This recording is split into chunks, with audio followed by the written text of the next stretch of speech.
আরো কাজে নিশ্চয়ই হোক এমন কিছু হতে পারে মনে থাকা দরকার।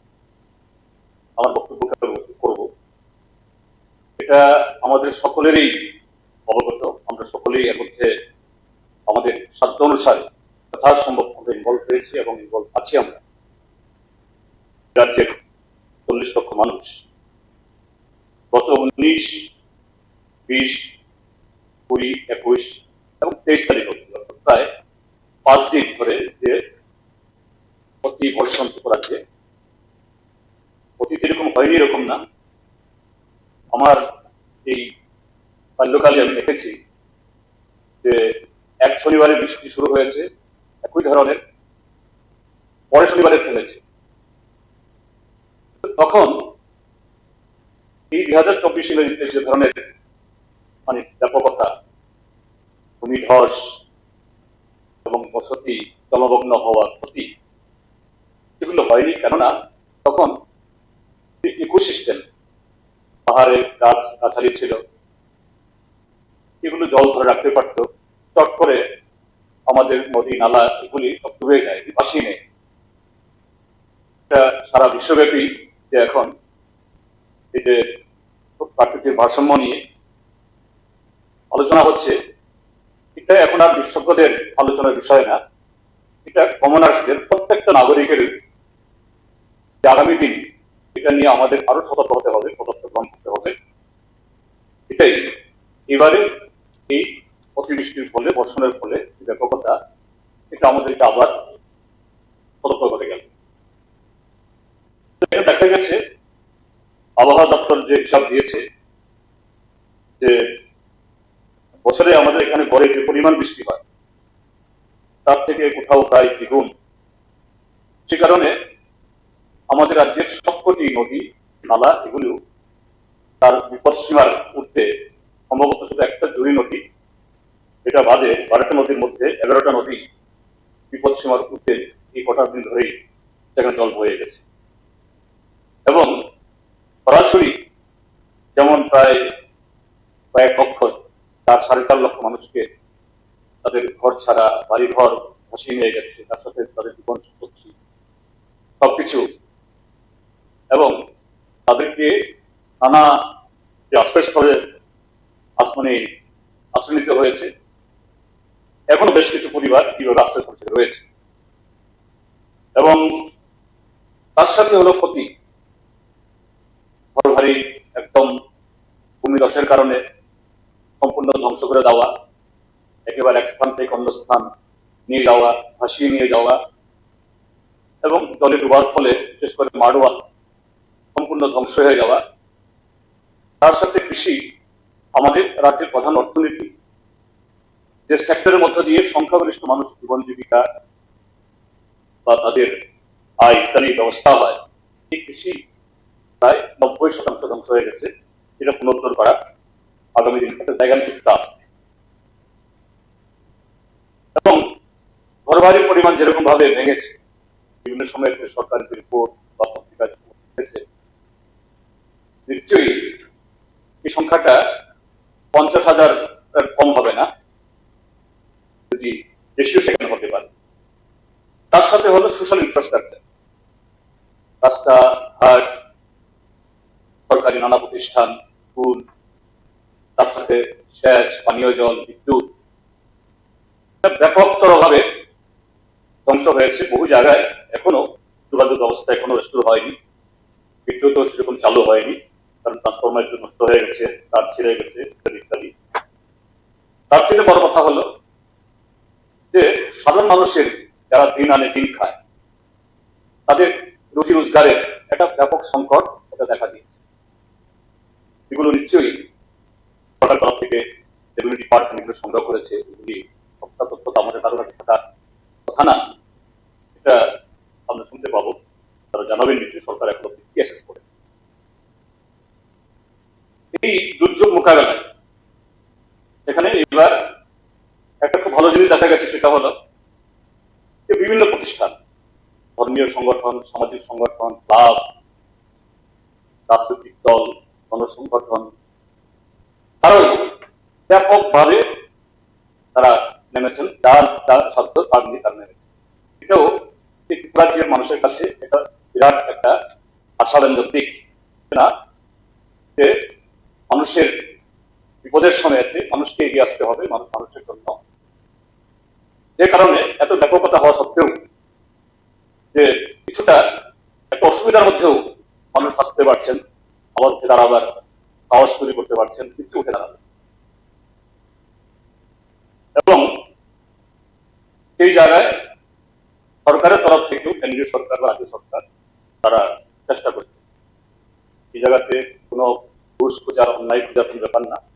তবুও যে কোনো কাজে, ভালো কাজেই হোক বা যে কোনো কাজে যদি কোনো দুর্বলতা থাকে তা যেমন আমরা চিহ্নিত করতে পারি, আবার যে কোনো সফলতা, যেমন বললাম যে সাধারণ মানুষ যেভাবে এগিয়ে এসছে, এটা বিরাট একটা আশীর্বাদক দিক। এবং আগামী দিনেও আমাদের রিকনস্ট্রাকশনে এই যে স্পিরিট, এটা আমাদের সকলকেই সুবিধা প্রদান করবে, সাহস যোগাবে, শক্তি দেবে, এটা আশা। সেখানে একটা দুর্বলতার দিক না বললে বোধ হয় মানে আগামী দিনের জন্য এটা থেকে যাবে। সেটা হলো যে আবহাওয়া দপ্তর এই যে বৃষ্টির পরিমাণ প্রায় ডাবল হয়ে গেল গতবারের তুলনায়। এই কোথাও কোথাও মোর দেন 307 mm মোহাম্মদপুরে, বিলোনিয়াতে 324 mm। কিন্তু এরকম ব্যাপক বৃষ্টি হবে, নদী নালা সমস্ত এই ফুল ছাপিয়ে যাবে, কৃষি নষ্ট হবে, এটা রক্ষা করা যাবে না। কিন্তু বাড়ি ঘর বা বাড়ি ঘরে যে সমস্ত সম্পত্তি বা কিছু লোক এই বন্যা চলে বেসে গেছে, আগাম তাদেরকে সতর্ক করে নিয়ে যাওয়ার ক্ষেত্রে আবহাওয়া দপ্তর যে ধরনের সতর্কীকরণ করা দরকার ছিল, সাধারণ বৃষ্টি হবে এরকম ঘোষণা ছাড়া এর থেকে বেশি হয়। এটা আমাদের আগামী দিন দেখা দরকার, যে না, এই দপ্তর যদি কোথাও দুর্বলতা থাকে এটাকে আগামী দিন যাতে এরকম না হয়। এবং তার সাথে আমরা দেখেছি এরকম ঘটনা হলে বা ঘটনাকে আজ করে প্রশাসনের তরফ থেকে কিছু প্রস্তুতি অ্যাডভান্স নেওয়া হয়। এই কারণে এনডিআরএফ হয়েছে, এসডিআরএফ হয়েছে। উপরন্তু যে প্রত্যেক জেলাতে জেলা শাসকের নেতৃত্বে কিছু নাগরিককে এরকম ক্ষেত্রে কিভাবে মোকাবেলা করবে তাৎক্ষণিক তারা ভূমিকা নেবেন, কিছু ট্রেনিং ইত্যাদি নিয়ে তাদেরকে দায়িত্ব দেওয়া হয়। এবং তার সাথে কিছু উপকরণ, যেমন নৌকা হোক বা শুকনা খাবার তারপরে নিয়ে আসলে। এটা দেখা গেছে যে বিশেষ করে যে দুটা জেলা সাংঘাতিকভাবে এবার ক্ষতিগ্রস্ত হয়েছে, গোমতী জেলা, দক্ষিণ জেলা, যে এই সংস্থাগুলি সেরকম ভাবে তৈরি না। তৈরি কতগুলি কন্ট্রোল রুম করেছে, কিছু নাম্বার দেওয়া হয়েছে, সেখানে ফোন করলে সেই ফোনকে উঠায় না। এই সমস্ত কাজে যারা নেতৃত্ব দেন, কোঅর্ডিনেট করবেন, জেলা শাসকের অফিস বা মহকুমা শাসকের অফিস, তারা সেরকম উপস্থিত। কাউকে দোষারোপ করার প্রশ্ন বলছি না, কিন্তু ফর দ্য ফিউচার এরকম ব্যবসা যাতে না হয়, যাতে সেই কারণে আমাদের ক্ষতির পরিমাণ, এই যে ডিজাস্টার আরো বেশি বিশেষ না আনতে পারে, সেই জন্য এই বন্যা আমাদের এটা একটু সতর্ক করে গেল, দেখিয়ে গেল, যাতে আমরা এর থেকে এই আগামী দিন আরো ভালো প্রস্তুতি নিতে পারি। এবার আরেকটা বিষয় দেখা গেছে, বন্যায় যেমন সমতল জায়গাতে বা নিচু জায়গাতে বেশির ক্ষতি করেছে, বাড়ি ঘরের ক্ষতি করেছে, দোকানপাট বাজার এগুলো নষ্ট করেছে, প্রায় সম পরিমাণ পাহাড়ি এলাকাতে, ত্রিপুরার যে পাহাড়ের মাটি, এটা এখনো ঠিক সেরকম ভাবে মানে ফরমেশন এখনো দ্বিতীয় বৃষ্টি হয়েছে, কিন্তু সেরকম ভাবে ধস নামতে, ল্যান্ডস্লাইড হতে আমরা লাগেনি। একটা অন্য কারণ হতে পারে আমাদের ভেজিটেশন ইকোসিস্টেমের মধ্যে জীবন জীবিকার নানা ধরনের এক্সপানশনের জন্য নতুন প্ল্যান্টেশন আমরা এনেছি। যেমন এক সময়তে আমাদের দেশি যে সমস্ত গাছ গাছালি, সেই জায়গাতে অর্থনীতির প্রয়োজনে, জীবিকার প্রয়োজনে আমরা একটিক যেমন ব্যবহার করেছি ব্যাপকভাবে। তো দেখা গেছে এই যে এই ভূমি ধসের ফলে বা বন্যার ফলে যে তখন পরিষদ মন্ত্রী বলছিলেন দল মৃত্যু 33 হয়েছে, আমার মনে হয় এই 33-এর মধ্যে প্রায় 21-22 জনই হবে আউট অফ ল্যান্ডস্লাইড, অর্থাৎ মোর দেন হাফ। কিভাবে? টিলার নিচে বাড়ি বানিয়েছে, গোটা টিলা এই বাড়ির উপরে ভেঙে পড়েছে। ছাত্রীবাজার মহকুমাতে পশ্চিমী রোয়াজা পাড়া, যেখানে 7 জনের মৃত্যু হয়েছে, 2টি পরিবারে, নিশ্চয়ই এখানকার মাননীয় বিধায়ক তিনি গেছেন, আরো অন্যান্যরাও গেছেন, দেখেছেন যে জায়গায় যে বাড়িটা এই ভূমিধসের কারণে সম্পূর্ণভাবে নোংরার ভিতরে ডুবে গেছে, অর্থাৎ তার উপর মাটি পড়েছে, কিন্তু 7 জন শুধু মানে হিউম্যান লাইফ না, হিউম্যান বিং না, সেখানে গরু, আরো অন্যান্য যে লাইফ স্টক, এটা একই সাথে ডিউরিট হয়েছে। কিন্তু যে টিলা থেকে মাটি এসছে এটা অনেক দূরে, সেখান থেকে মাটি এসে ওই বাড়িটাকে ধসিয়ে নিয়ে গিয়ে নোংরা ফেলে দেবে, এটা কল্পনা করা যায়। কারণটা কি? আমাদের লাইফ প্র্যাকটিসে যে পরিবর্তন এসছে গত এই 15-20 বছরে বা 20-30 বছরে, যে রাবার প্ল্যান্টেশন ইত্যাদি, এটা আমাদের মাটিগুলোকে ধরে রাখতে পারছে। বেশিরভাগ ক্ষেত্রে দেখেন ল্যান্ডস্লাইড। আরেকটা এরকম জুলাইবাড়ি কনস্টিটুয়েন্সির মধ্যে পাইয়ারাম পাড়া, একজন পুরুষ সেখানে এখনো এই ভূমিধসে মাটি চাপা পড়ে আছে, তার দ্বারা সম্ভব হয়। মাননীয় আমাদের নোয়াদিয়া সাহেবের কনস্টিটুয়েন্সিতে এখানেও দেখার আমার সুযোগ হয়েছে একই ধরনের চিত্র। এবং এতে শুধু যে হিউম্যান লাইফ লস না, রাজ্যের অর্থনীতিকে দাঁড় করানোর ক্ষেত্রে রাবার প্ল্যান্টেশন একটা বিরাট ভূমিকা নিয়েছে। আবার এবারে এই ভূমিধস এবং অতিবর্ষণে এটা এক ধরনের ভিলেনেরও ভূমিকা নিয়েছে। For the future how scientifically we can manage ইট, এটা আমাদের দেখা দরকার। নতুবা আগামী দিন যে এরকম আরো বহু মানে বাড়ি ঘর জীবন সম্পত্তি হানি হতে পারে, এটাও আমাদের এবার এই শিক্ষা নিয়ে গেছে। এখন এই জায়গায় রিলিফ অপারেশন যেগুলো হয়েছে বা হচ্ছে, আমি সেই ক্ষেত্রে আমার বক্তব্যকে আর খুব লম্বা না করে আমি সুনির্দিষ্টভাবে কয়েকটা প্রস্তাব এই হাউস বিবেচনার জন্য, অর্থাৎ সরকারের তরফ থেকে এটা স্বাভাবিক এরকম একটা ক্যালামিটি হলে পরে আমাদের এই কত রাজ্যের কেন, বহু বড় রাজ্যের হোক, উত্তরপ্রদেশে হোক বা পশ্চিমবাংলা, আসাম বা কেরালা, তাদেরকেও শুধু এনডিআরএফে যে ধরনের সাহায্য পাওয়া যায় তা দিয়ে এটা মোকাবেলা করা সম্ভব হয় না। তাকে স্পেশালি ইউনিয়ন গভর্নমেন্টকে সে সমস্ত রাজ্যের জন্য বা সে সমস্ত অঞ্চলের জন্য শুধু টাকা পয়সার দিক থেকে না, আর অন্যান্য দিক থেকে স্বল্প মেয়াদী এবং দীর্ঘমেয়াদী বহু প্রোগ্রাম নিয়ে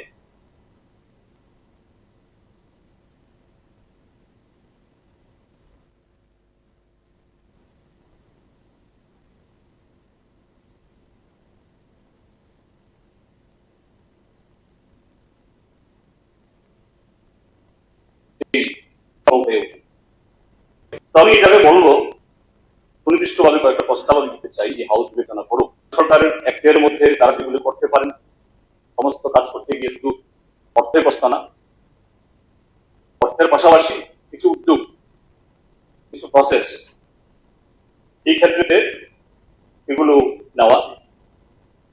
যেহেতু এটা ঘটনা মাননীয় প্রধানমন্ত্রীও ত্রিপুরা তার উদ্বেগ প্রকাশ করেছেন এবং সারা দেশের অন্যান্য অংশ মানুষও, এবং যে কারণে এই ত্রাণ সাহায্যে আমাদের রাজ্যের বাইরেও অন্যান্য রাজ্য সরকার তারা নানাভাবে সাহায্য পাঠাচ্ছেন বা তাদের উদ্বেগ প্রকাশ করছেন, আমাদের সাথে সমব্যক্তিতারা হচ্ছেন।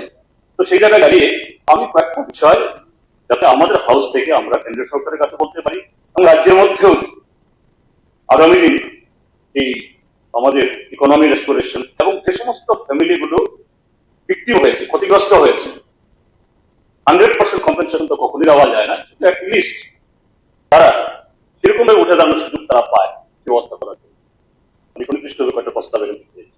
এটা হলো এ যাবৎ ত্রিপুরার যে ঘটে যাওয়া ভয়াবহতম প্রাকৃতিক বিপর্যয়কে গুরুত্ব দিয়ে এই অতিবর্ষণ এবং ভূমিধসের ঘটনাকে কেন্দ্রীয় সরকারের তরফ থেকে জাতীয় বিপর্যয় হিসাবে ঘোষণা করা হোক, ন্যাশনাল ডিজাস্টার।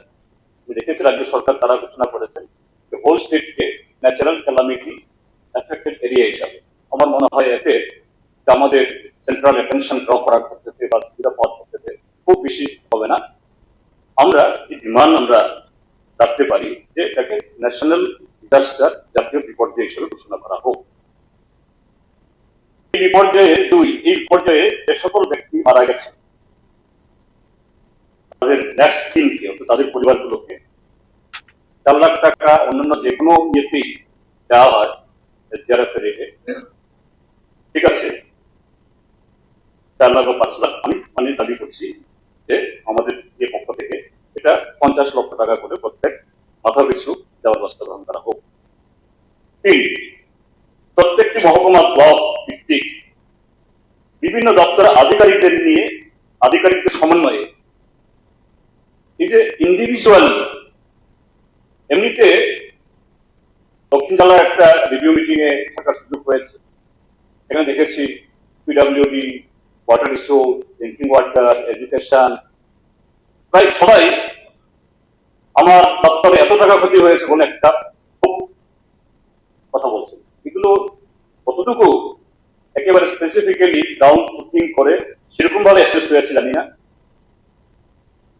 এটা হয়তো আবার সোশ্যাল ইনফ্রাস্ট্রাকচার রিপেয়ারের জন্য তারা যে অ্যাসেসমেন্ট করছেন তা হতে পারে, কিন্তু ইন্ডিভিজুয়াল ক্ষতি আমরা প্রত্যেককেই, শুধু যার যার বিধানসভা কেন্দ্র না, তার বাইরে অনেকে গেছি। আমাদের এই হাউসের মধ্যে আমাদের অনেক মাননীয় বিধায়ক নিজে কাঁধে করে চালের ব্যাগেট দেখেছি। আমার ছোট ভাই মাইলা ফ্রুম দিকে শান্তিবাজারের আমাদের তরুণ বিধায়ক ইয়েতে, এরকম অনেকে গেছে। তবে ছোটকে দেখেছি কিভাবে ক্ষতির পরিমাণটা, বহু কষ্ট করে যে একটা সংসার বা একটা পরিবার গড়ে তুলেছে, এটা এক মহামায় ধ্বংস হয়ে গেছে।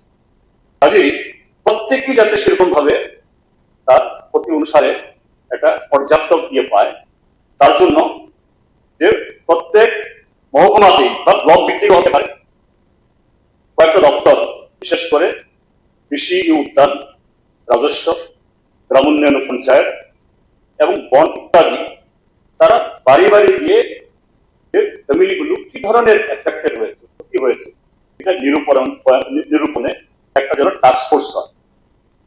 তার সাথে সোশ্যাল ইনফ্রাস্ট্রাকচার, রাস্তা, গ্যাস, বিদ্যুৎ, স্কুল ইত্যাদি সোশ্যাল ইনফ্রাস্ট্রাকচার, এগুলো ব্যক্তিগত রিপোর্ট করবে না, এগুলো সমস্ত মানে সামগ্রিক ডেভেলপমেন্টের জন্য প্রয়োজন। তার জন্য এরকম একটা টাস্ক ফোর্স হোক, সেসব দপ্তরে একদম এখানে স্পেসিফিক ফিল্ডে গিয়ে সেই সার্ভে হোক, ক্ষতির পরিমাণ নির্ণয় করা হোক, এরপরে ক্ষতিপূরণ কিভাবে দেওয়া যাবে এটা পরের কথা, যেটা একবার ক্ষতি কি ধরনের সাহায্য প্রয়োজন এটাও দরকার। 4, যে সকল পরিবারের ঘর বাড়ি সম্পূর্ণ বা আংশিকভাবে ক্ষতিগ্রস্ত হয়েছে তাদের সকলকে প্রধানমন্ত্রী আবাস যোজনা প্রকল্পে হয়তোবা গেল বছর বা তার আগের বছরেই তারা ঘর পেয়েছেন বা ঘর নির্মাণ করছেন, এটা অসম্পূর্ণ এবং এটাই আবার ভেঙে গেছে। তার সাথে তার আরো অন্যান্য ঘর ইত্যাদি এগুলো সব মাটিতে দিয়ে গেছে। কাজে শুধু তার সেই ঘরটা যেটা নির্মাণ করছে এটা সম্পূর্ণ করা না বা নতুন ঘর তৈরি করা না, একটা এই পিএমআই ঘর দিয়ে একটা পরিবার থাকতে পারে না, তার যে সাইজ তার আরো এরকম ইয়ে লাগে। তো সবটা করতে গেলে পরে আমার প্রস্তাব হলো এই সমস্ত ক্ষতিগ্রস্তদের প্রত্যেকে নতুন একটা ঘর, তার সাথে কেউ কেউ হয়তো নতুন ঘর তৈরি করবে না, তার পুরনো ঘরটা একটু মেরামত করলে হবে, তাকে একটা ঘরের যে এখন ইউনিট কস্ট 1,30,000 না কত হাজার টাকা জানি, সেই হিসাবে একটা আনট্যাক্ট অ্যামাউন্ট, বাধনহীন, আমি আনট্যাক্ট কেন বলছি, এখন যেমন এরকম পিএমআই ঘর তৈরি করতে গেলে পারে এখানে নানা ধরনের সরকারি ফর্মালিটিস মানতেই হবে। এটা এখন পুরোনো একটা ঘর মেরামত করতে গেলে পরে কিভাবে তার ফর্মালিটিস কি হবে, কিভাবে তার এই কি বলে সরকারি যে অ্যাপস আছে যে অ্যাপসের মাধ্যমে এটাকে জাস্টিফাই করবে। এই জায়গায় একটা আনটাইট অ্যামাউন্ট যাতে তার নির্মীয়মান ঘর বা পুরনো ঘর এগুলোকে মেরামত করে ঠিক সেরকম ভাবে আবার দাঁড়াতে পারে। 5, সমস্ত প্রকার কৃষি ও কৃষি সম্পর্কিত এবং রাবার চাষের জন্য ব্যাংক এবং অন্যান্য সংস্থা থেকে, এখন রাজ্যের মধ্যে বন্ধন ব্যাংক ইত্যাদি নানা ঠিকান আছে, রিজার্ভ ব্যাংকেরও কিছু অনুমোদন নিয়ে তারা ঋণ কিনবে এবং তাদেরই ঋণের বহর বা প্রসার বেশি। এরকম যারা এগ্রিকালচার করেছেন, ফিশারি করেছেন, রাবার চাষ করেছেন, ক্ষুদ্র ব্যবসা করছেন, তার সাথে 3 হুইলার 4 হুইলার, আমি ট্রাক বাস কিনেছে তাদের কথা বলছি না, অটো বা যে পিক আপ ভ্যান, এগুলা নিয়ে বহু পরিবার তার জীবন জীবিকা নির্বাহিত হয়। এদের নষ্ট হয়েছে বা এই বন্যার জন্য এগুলো বন্ধ হয়ে আছে, চলতে পারছে না, রাস্তাঘাট নেই। এগুলো যে কৃষি ঋণের ক্ষেত্রে একটা ওয়েব করা সম্পূর্ণ, আর এরকম ক্ষুদ্র ঋণ এবং এই ট্রান্সপোর্ট ইত্যাদির জন্য যে সমস্ত করেছে, এই ক্ষেত্রে আংশিকভাবে হলেও এটা মুকুব করার চেষ্টা, এবং তাদের যে কিস্তি প্রিমিয়াম এটাকে একটু ডিলে করা, যেটা প্রত্যেক মাসে দেওয়ার কথা, এটা 3 মাস পরে 4 মাস পরে শুরু হোক, এবং এই সময়তে তার ইন্টারেস্ট কাউন্টটা যেন বন্ধ থাকে এই সময়টাতে, যেহেতু তার কোনো ইনকাম জেনারেশন সেই সময়টা হচ্ছে না। হলো এই যে ব্যাপক ক্ষতি হয়েছে, বহু জায়গাতে জমিতে সীমানাই নষ্ট হয়ে গেছে, আইল নষ্ট হয়ে গেছে, মাটি পড়ে গেছে, ভালো জমে গেছে, কারো কারো চিহ্নই নেই। এগুলি কোন কৃষকের পক্ষে, আমাদের এত বড় কৃষক তো নেই, ক্ষুদ্র কৃষক বা মাঝারি কৃষক, তাদের পক্ষে এটাকে রিক্লেম করা ইম্পসিবল। তাহলে কিভাবে করা? এসডিআরএফ এর যে এই জাতীয় ক্ষেত্রে যে তাদের কম্পেনসেশনের নর্মস আছে, হেক্টরে বোধ হয় 800 টাকা না কত টাকা, 1 হেক্টর জমি যাদের একেবারে সম্পূর্ণ ভেঙে গেছে, 800 টাকা কি হবে? একটা লেবার এই গ্রামে 400-500 টাকা দিয়ে কখনো হবে না।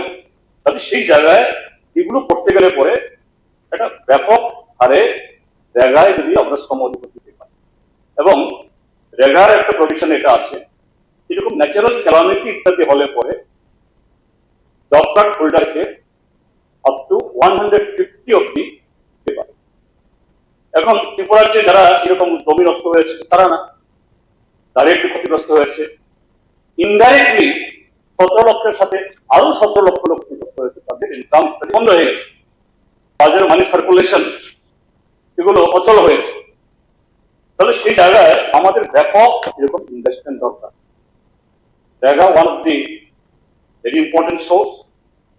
আমরা সেন্ট্রাল গভর্নমেন্টের কাছে এই অনুরোধ করতে পারি, প্রত্যেক জব কার্ড হোল্ডারকে at least for this year 200 man days করে জব দেওয়া হোক, এবং তার যে মজুরি ওয়েজেস এটাও যেন যে বর্তমান সময়েতে যেরকম রেট বাজার 600 টাকা এই হারে কি করে দেওয়া হোক।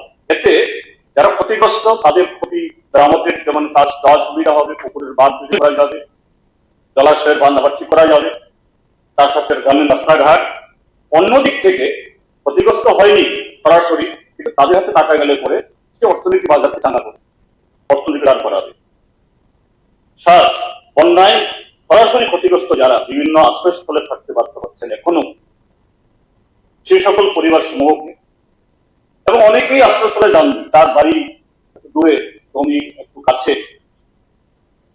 গ্রামের মানুষ সাধারণত নিজের বাড়ি ঘরের কাছে থাকতে চান, যাননি সেখানে, আত্মীয়ের বাড়ি থেকে কোনো জায়গা থেকে কোনো রকম আশ্রয় নিয়েছেন। আমি গত পরশুদিন আমি ঘুরে গিয়েছিলাম এই কাকরাবন বিধানসভা কেন্দ্র, এখানে কাকরাবনের আগে থেকেই শুরু করে অসংখ্য পরিবার রাস্তার উপর আসাটা একটু উঁচু, এখানে তাবু খাটিয়ে তারা থাকছে। বাড়ি দেখাচ্ছে, আমাদের বাড়ি দেখুন, আমি সমাজে যেতে পারবো, এরকম বহু পরিবার আছে।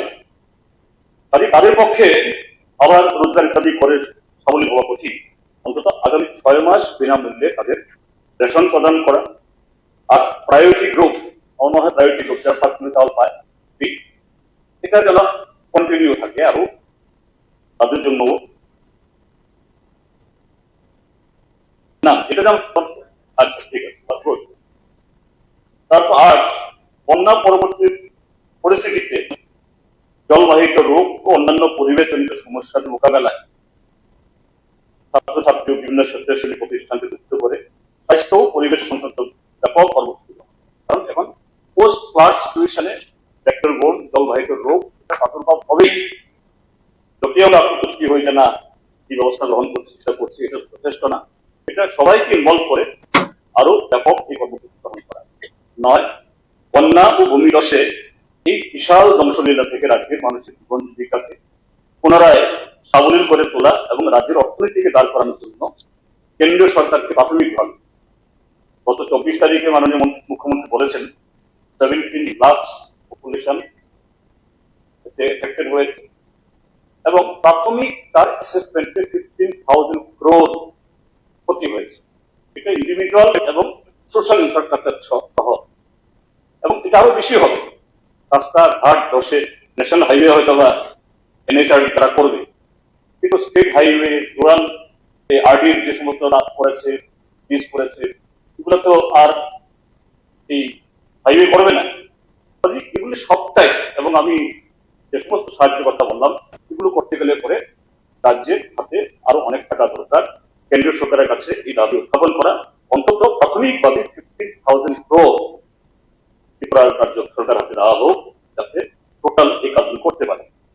লাস্ট স্ট্যান্ড যেটা হলো যে ভবিষ্যতে প্রাকৃতিক দুর্যোগ মোকাবেলায় সাধারণ মানুষ যাতে আরো কার্যকরী ও অগ্রী ভূমিকা গ্রহণ করতে সুবিধা হয়, তার জন্য সংশ্লিষ্ট আবহাওয়া সতর্কীকরণ কেন্দ্র, কথাটা বারবার বলছি, কারণ এবার যে এরকম হবে, এরা যে ওয়ার্নিং এ, এটা ত্রিপুরা রাজ্যের মানুষ মানে সেভাবে মানে সতর্কীকরণ করা যায়নি, যে কারণে একটি স্টেশনও দেখা গেছে এরাও আনপ্রিপেয়ার্ড, ভেরি মাচ আনপ্রিপেয়ার্ড। তো এই ক্ষেত্রে আবহাওয়া দপ্তরের ভূমিকা খুব প্রয়োজন। সর্বোপরি আবারও বলছি যে এরকম একটা বন্যা সবাইকেই একসাথে হাত ধরাধরি করে যাতে প্রত্যেক মানুষ, ক্ষতিগ্রস্ত মানুষ, তার কাছে রাহত পৌঁছে উঠে দাঁড়াতে পারে, সেই ক্ষেত্রে সরকার আরো কন্ডিউসিভ, আরো বেশি পিপলস ইনভলভমেন্ট যাতে ইনশোর করা যায়, সর্বক্ষেত্রে উদার মনোভাব নিয়ে তারা এগিয়ে আসে। এটাই আমি আমার প্রস্তাব রাখলাম। আশা করি এই হাউস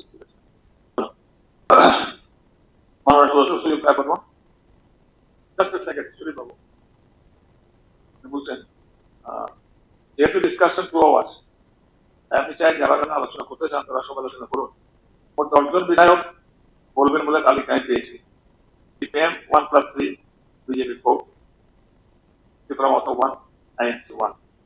120 মিনিট সবাই আপডেট করে বলুন। সত্যিবাবু যদি কথা আছে সেই সময়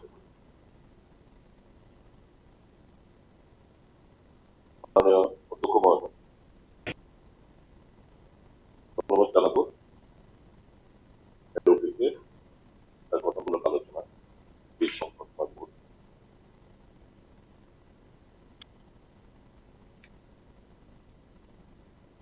বন্যা এবং ভূমিধসে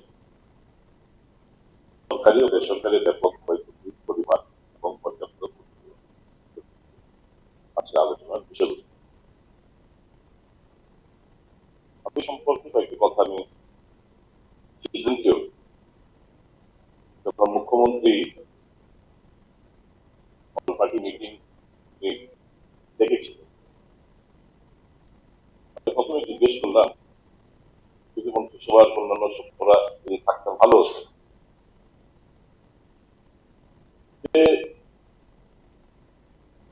বায়নাডে এই ভূমিধসে প্রচুর মানুষ মারা যায়, এটাকে কেন্দ্র করে সেন্ট্রাল গভর্নমেন্ট এবং স্টেট গভর্নমেন্টের মধ্যে আইএনডি ফোরকাস্ট সম্পর্কে রাজ্য সরকার এবং কেন্দ্রীয় সরকারের মধ্যে মতানৈক্য দেখা যায়। আমি জানতে চেয়েছিলাম যে আইএনডি আমাদের রাজ্য সরকারের কাছে কোনো বার্তা পাঠিয়েছিল, যদি না পাঠিয়ে থাকেন, the formalizing the central government with that department, the state is to take up the matter with the appropriate authority. আর যদি পাঠিয়ে থাকেন, যেগুলো রেড হোক, অরেঞ্জ হোক, ভারী বৃষ্টিপাত হতে পারে, আনপ্রেসিডেন্টেড রেন হতে পারে, এরকম যে কোনো বার্তা পাঠিয়ে থাকেন, প্রশাসনিক যদি আমাদের রাজ্যের প্রশাসনের তরফ থেকে যদি কোনো গাফিলতি থেকে থাকে অ্যাপ্রোপ্রিয়েট ব্যবস্থাপনা নেই। এখন পর্যন্ত কাগজে আমি দেখিনি কিংবা সামাজিক মাধ্যমেও দেখিনি কোনো appropriate action has been taken against those persons who are responsible for not alerting the administration and as well as the common people. There was no announcement. সামাজিক মাধ্যমে কোনো অ্যানাউন্সমেন্ট নেই, প্রচার মাধ্যমে নেই, বিজ্ঞপ্তি নেই। এটা হলে হতো কি, এই যে 33টা প্রাণ যেটা আমরা বাঁচাতে পারতাম হয়তো না, প্রশাসন আরো বেশি মাত্রা সজাগ থাকতে পারত।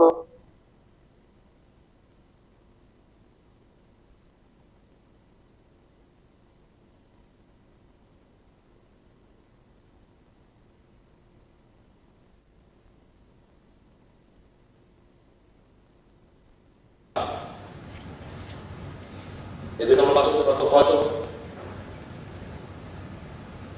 প্রশাসন বুঝিয়ে পারত, কিন্তু দেখা গেল এই যে একটা হটস্পট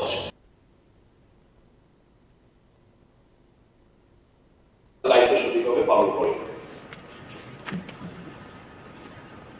এখন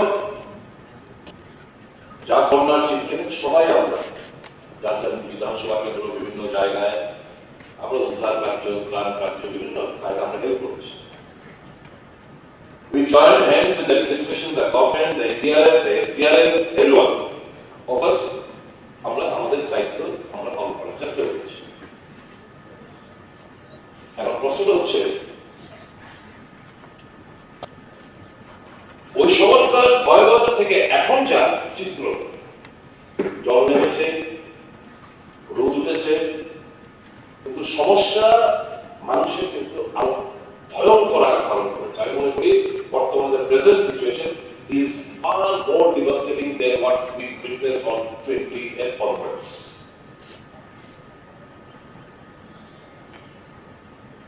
আমি এই অ্যাসপেক্টে আমি সেদিন তো আমি কথা বলছিলাম,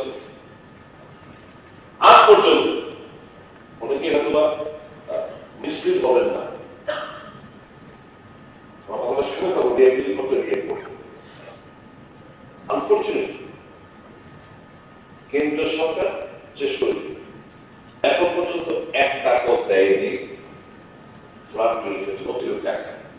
আমরা বলবেন 40 কোটি টাকা দিয়েছি, এই টাকা তো আমরা একদম দিচ্ছি, সেটা আমাদের প্রত্যেক বছর আমরা টাকা পেয়ে থাকি।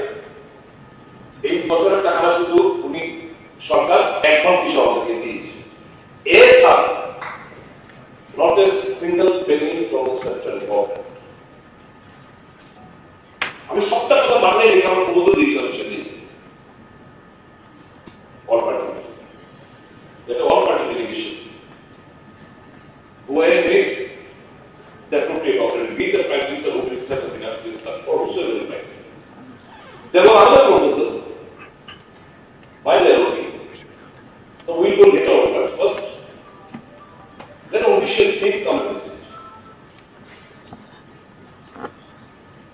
ওনারা এসছেন, ওনারা গেছেন বিভিন্ন জায়গায় হয়তো গেছেন, they took stock of the situation. In the meantime, সেদিনকে মুখ্যমন্ত্রী আমাদেরকে বলেছিল অল পার্টি মিটিংয়ে 15,000 কোটি টাকা আনুমানিক একটা ক্ষয়ক্ষতি হয়েছে। এটা পরবর্তী সময় উনি আমার বললেন যে 15,000 কোটি টাকা 18,000 কোটি। স্বাভাবিকভাবেই আমি আজকে এটা রিপ্রেজেন্ট আমি দেবেন প্রধানমন্ত্রী দেবেন, আমরা চেয়ারম্যান আজকে আপনি দেবেন,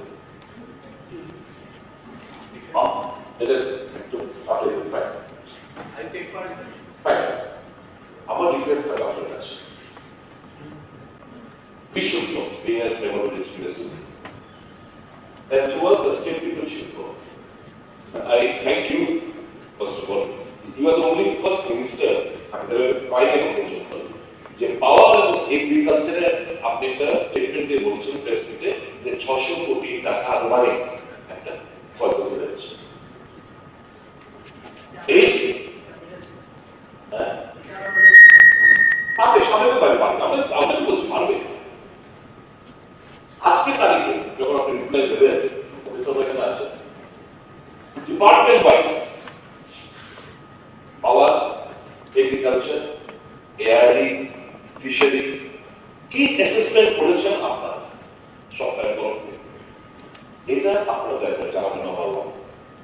এই 18,000 কোটি টাকার মধ্যে whether it is inclusive of the loss that has been incurred by the common people or not. And I believe এই 18,000 কোটি টাকার মধ্যে কমন পিপল যে সাফার করেছে ইমেন্স লসটা সেটা ধার্য করা হয় না, কারণ এখনো সার্ভের টিম যায় না। শুধু মিউনিসিপালিটি পঞ্চায়েতের কথা বলছি, এরা বলছে কাগজপত্র নিয়ে ওয়ার্ড সেক্রেটারির কাছে জমা দেবো, পঞ্চায়েত সেক্রেটারির কাছে জমা দেবো। They have not visited. So without visiting, the DeFi force explore the situation what the loss is, actual loss is. So আমি কাকে কিভাবে প্রতিফল দেব? তাহলে এই যে 18,000 কোটি টাকা আমি জানতে চাওয়া বলছি, বাস please submit department wise the loss 18,000 টাকা করতে গেল 18,000 কোটি টাকা। Or whether it is inclusive of the loss incurred by the common people or not, that is the big answer to that also. In that aspect, আমি কিছু প্রশ্ন আমি এখানে রাখতে চাই। প্রস্তাব রাখার আগে অনেক জায়গায় শাসক গোষ্ঠী, প্রশাসন, বিরোধী মিলেমিশে একটা যদি না পৌঁছে I appreciate it. কিন্তু আনফরচুনেটলি এমনও কিছু জায়গা আছে যেখানে এই অমুক দলের খাওয়া খাবি না, এই আমাদের পারমিশন নিয়ে political fund, even the NGO এদেরকে বলছে আমাদের মাধ্যমে দিতে হবে, ওদের ভিতরে যেতে দেবে না। দেবো না, আমি নাম বলে এখানে কাউকে মনে আঘাত করতে চাই, ঘটনাগুলো ঘটেছে। এমনকি সেক্রেটারি ন্যাপকিন দেওয়া নিয়েও বিশ্বব্যাপী এখানে একটা ঝামেলা হয়েছে, আপনারা দেখেছেন, খবরের কাগজে দেখেছেন কিংবা সোশ্যাল মিডিয়াতে আপনাদের নজর নিশ্চিত করছি। তো দেখ কমপ্লিটলি এটা আমরা এই হাউস এই অ্যাটিটিউডকে সবাই মিলে আমরা তৃণমূল এই অ্যাটিটিউড পাওয়া উচিত না, তা নয়। বিপন্ন মানুষের পাশে যে যার সামর্থ্য অনুসারে করছে, তখন আগামীতে আরো বাধা করবে, এর মধ্যে কোনো বাধা দেওয়া কাম্য নয়। যারাই মানসিকতা বহন করে তাদেরকে আমরা পরিষ্কার এই জনসভা হাত থেকে আমরা পরিষ্কার বলতে চাই, এই সভা পরিত্যাগ করুন। আমার প্রস্তাব থাকবে এটাকে আমি সমস্ত সরকারি যে জাতীয় সেদিকেও বলেছিলাম যে জাতীয় বিপর্যয় হিসেবে এটাকে গণ্য করা হোক, এটা ডিক্লারেশন দিই। তাহলে fund from not only from the central government, from various states, even fund from across the globe will come to us. And I also appeal to all the NRIs of Tripura, come forward and donate generously for the cause of the people. আজকে এখান থেকে যারা ত্রিপুরা NRIরা বিভিন্ন জায়গায় কর্মরত অবস্থায় আছে, I urge upon them to come forward and donate generously to rebuild Tripura. একটা বিশেষ প্যাকেজ ঘোষণা করা হোক কেন্দ্রীয় সরকার এবং আমি যে সর্বদলের টিম যাওয়ার কথা বলছিলাম, এই সমস্ত কারণে আমরা বলছি এটা সবচেয়ে বেশি ক্ষতিকার কৃষক, চাষি, পশুপালন, তাদের কাছে সরকার উচিত যে সম্পূর্ণ বিনামূল্যে সমস্ত সামগ্রী তাদের হাতে তুলে দেওয়া।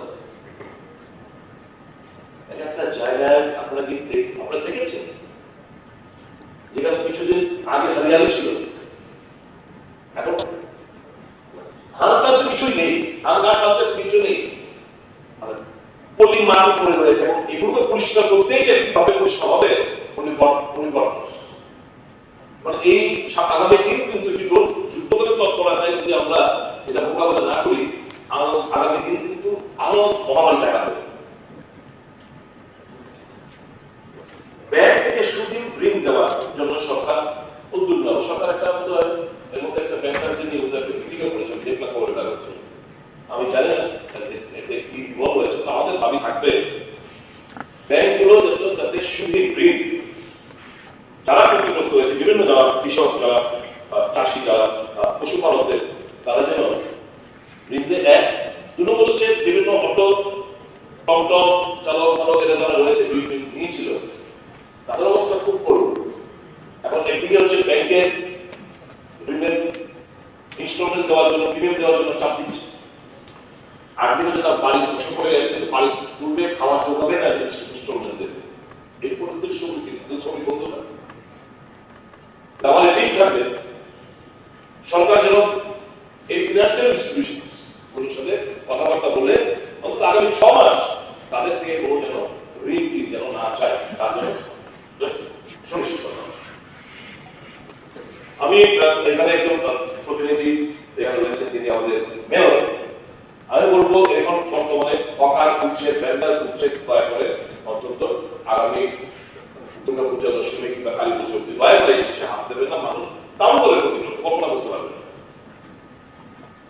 হাওড়া, কাটাকা, বলতি, মনু নদীর নাব্যতা বাড়াতে হবে,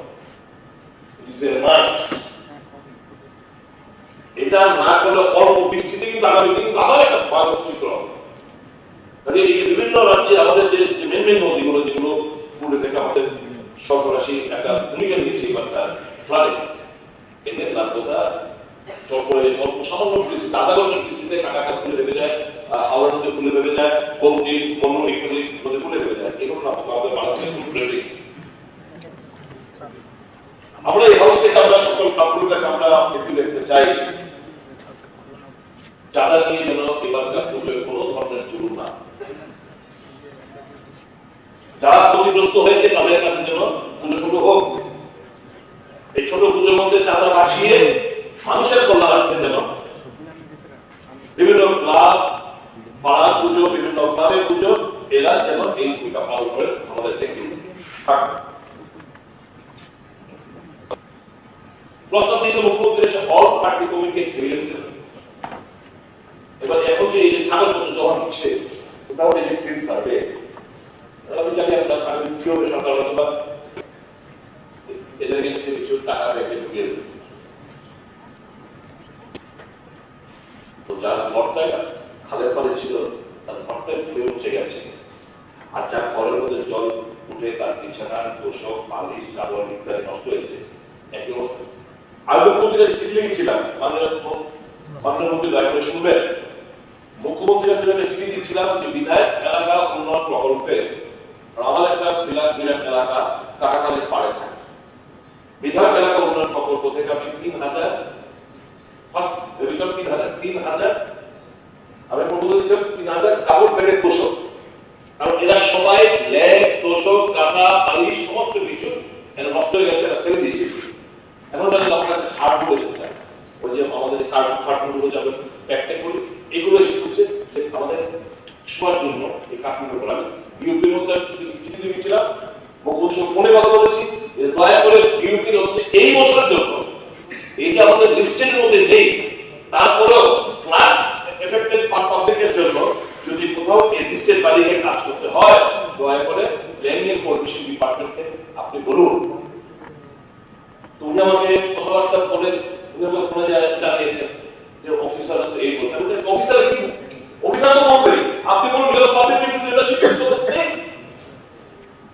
এই বছরের জন্য, এবারের জন্য যা লিস্টের মধ্যে নেই, কিন্তু ফ্লাড এফেক্টের মধ্যে আমরা কিছু হেল্প করতে চাইছি, নিয়ম ভঙ্গ করে হলো, এই লিস্টের মধ্যে না হলো যেন এটা এন্টারটেইন করে,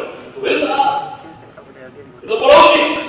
তাহলে প্রত্যেকটি বিধায়ক তাদের এলাকায় এই ধরনের হেল্প মানুষকে আমরা করতে সক্ষম। নাম্বার 2, টাকা অনেক টাকা অ্যাসোসিয়েট থাকতে পারে, দিয়ে দিন আপনার সামনে বছরের টাকা, নেক্সট ইয়ার টাকা ঢুকিয়ে দিন, তাদের ভালো একটা কাজে লাগে।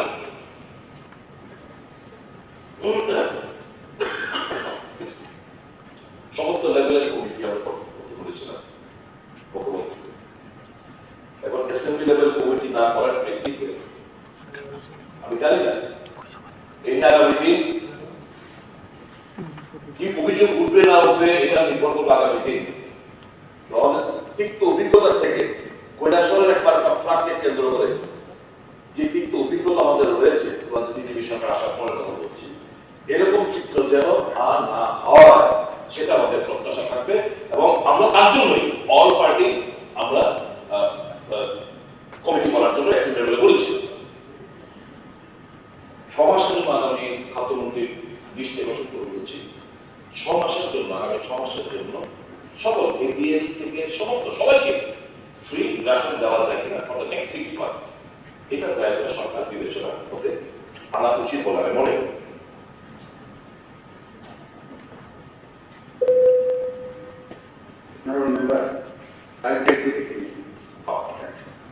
আমি আরম্ভ করছি 3:10 আমি আর 5 মিনিট আমি মাননীয় যিনি আজকে দায়িত্বপ্রাপ্ত আমাদের মূল উত্তরটা দেবেন, আমি ওনার কাছে অনুরোধ করবো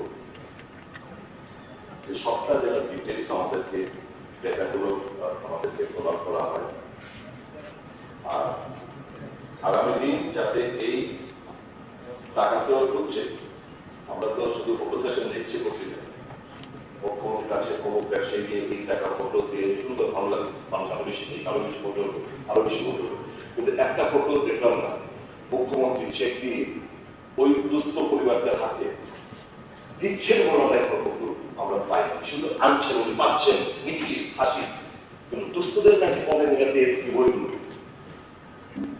এই টাকা অপরটা কেউ বলবো শুনছি 10 কোটি টাকা, কিন্তু 10 কোটি টাকা 150 কোটি টাকা জমা করছে জানি এই ডিপার্টমেন্টের মধ্যে।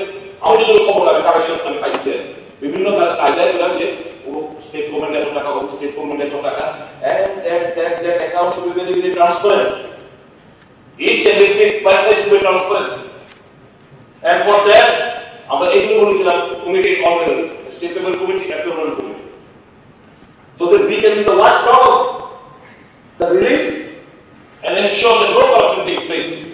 From our picture experience we believe that.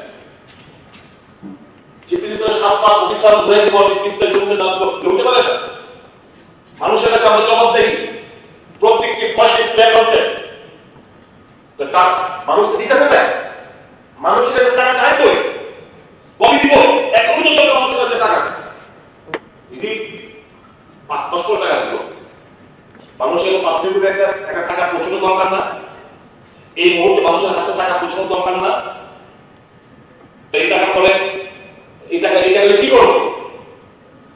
আমার আগামী দিন থেকে আমরা ফটো দেখি মুখ্যমন্ত্রী চেক দিয়ে কিংবা টাকা থ্রু ব্যাংক ডিসবার্স করছে, এত টাকা এতগুলো ডিসবার্স করুন, মানুষকে টাকা দিন, ফটো সেশন অনেক হয়েছে, টাকাও আছে সরকারের কাছে 150 কোটি টাকা 5,000 কোটি টাকা ওই জায়গায় এই টাকাগুলো দেখে যুবশক্তিরা জেনে যান। আমার সাথে বন্ধুরা, the central government as of now when I am delivering my speech has not been single funding তার হিসাবে 40 কোটি টাকা যেটা আমরা পেয়ে থাকি এটা অ্যাডভান্স দিচ্ছি, এর বেশি কিছু না, এগুলি হতে পারে না, এগুলি হওয়া কাম্য।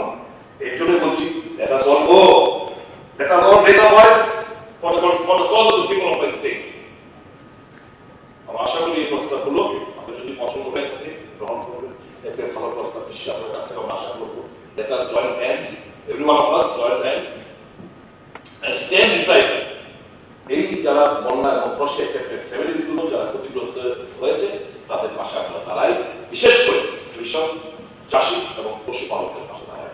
সকলকে ধন্যবাদ, আপনাদের মনে করে এখন এমএলএ রঞ্জিত দাস।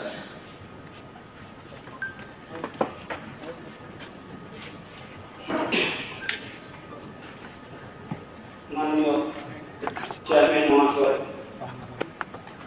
আজকে এই যে বন্যা দুর্গত মানুষের কিভাবে তারা সাহায্য পায়, কিভাবে তারা ঘুরে দাঁড়াতে পারে, সে বিষয়ে বিশেষভাবে মাননীয় জিতেন্দ্র মজুমদার মহোদয়, চৌধুরী মহোদয় এবং মাননীয় সুদীপ বর্মন মহোদয় বিস্তারিতভাবে এখানে আলোচনা হয়েছে।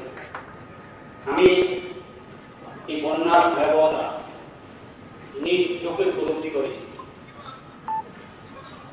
2019 1983 বন্যা, 93 বন্যা এবং 2024 বন্যা যে প্রেক্ষাপট সেটা সম্পূর্ণ আলাদা। এবং 83 যে বন্যা হয়েছিল ওই সময় যে পরিস্থিতি আর 2024 পরিস্থিতি একই। এখানে কিছু বিষয় এখানে উপস্থাপন করা হয়েছে যে বিশেষভাবে সতর্ক করা এবং বিভিন্ন রিলিফ নিয়ে এবং বিভিন্ন বিষয় কিভাবে মানুষকে সাহায্য করা যায় তার সম্পর্কে একটা যুক্তিসঙ্গত বিষয় উপস্থাপনের সঙ্গে সঙ্গে কিছু কিছু বিষয় রাজনৈতিক বিষয় এর মধ্যে ঢুকিয়ে আমরা যারা রাজনীতি করি মানুষের জন্য সেটাকে অন্যদিকে ঘুরিয়ে দেওয়ার একটা প্রচেষ্টা এর মধ্যে দিয়ে মানুষের কাছে একটা বিভ্রান্ত ছড়ানোর চেষ্টা করা হচ্ছে।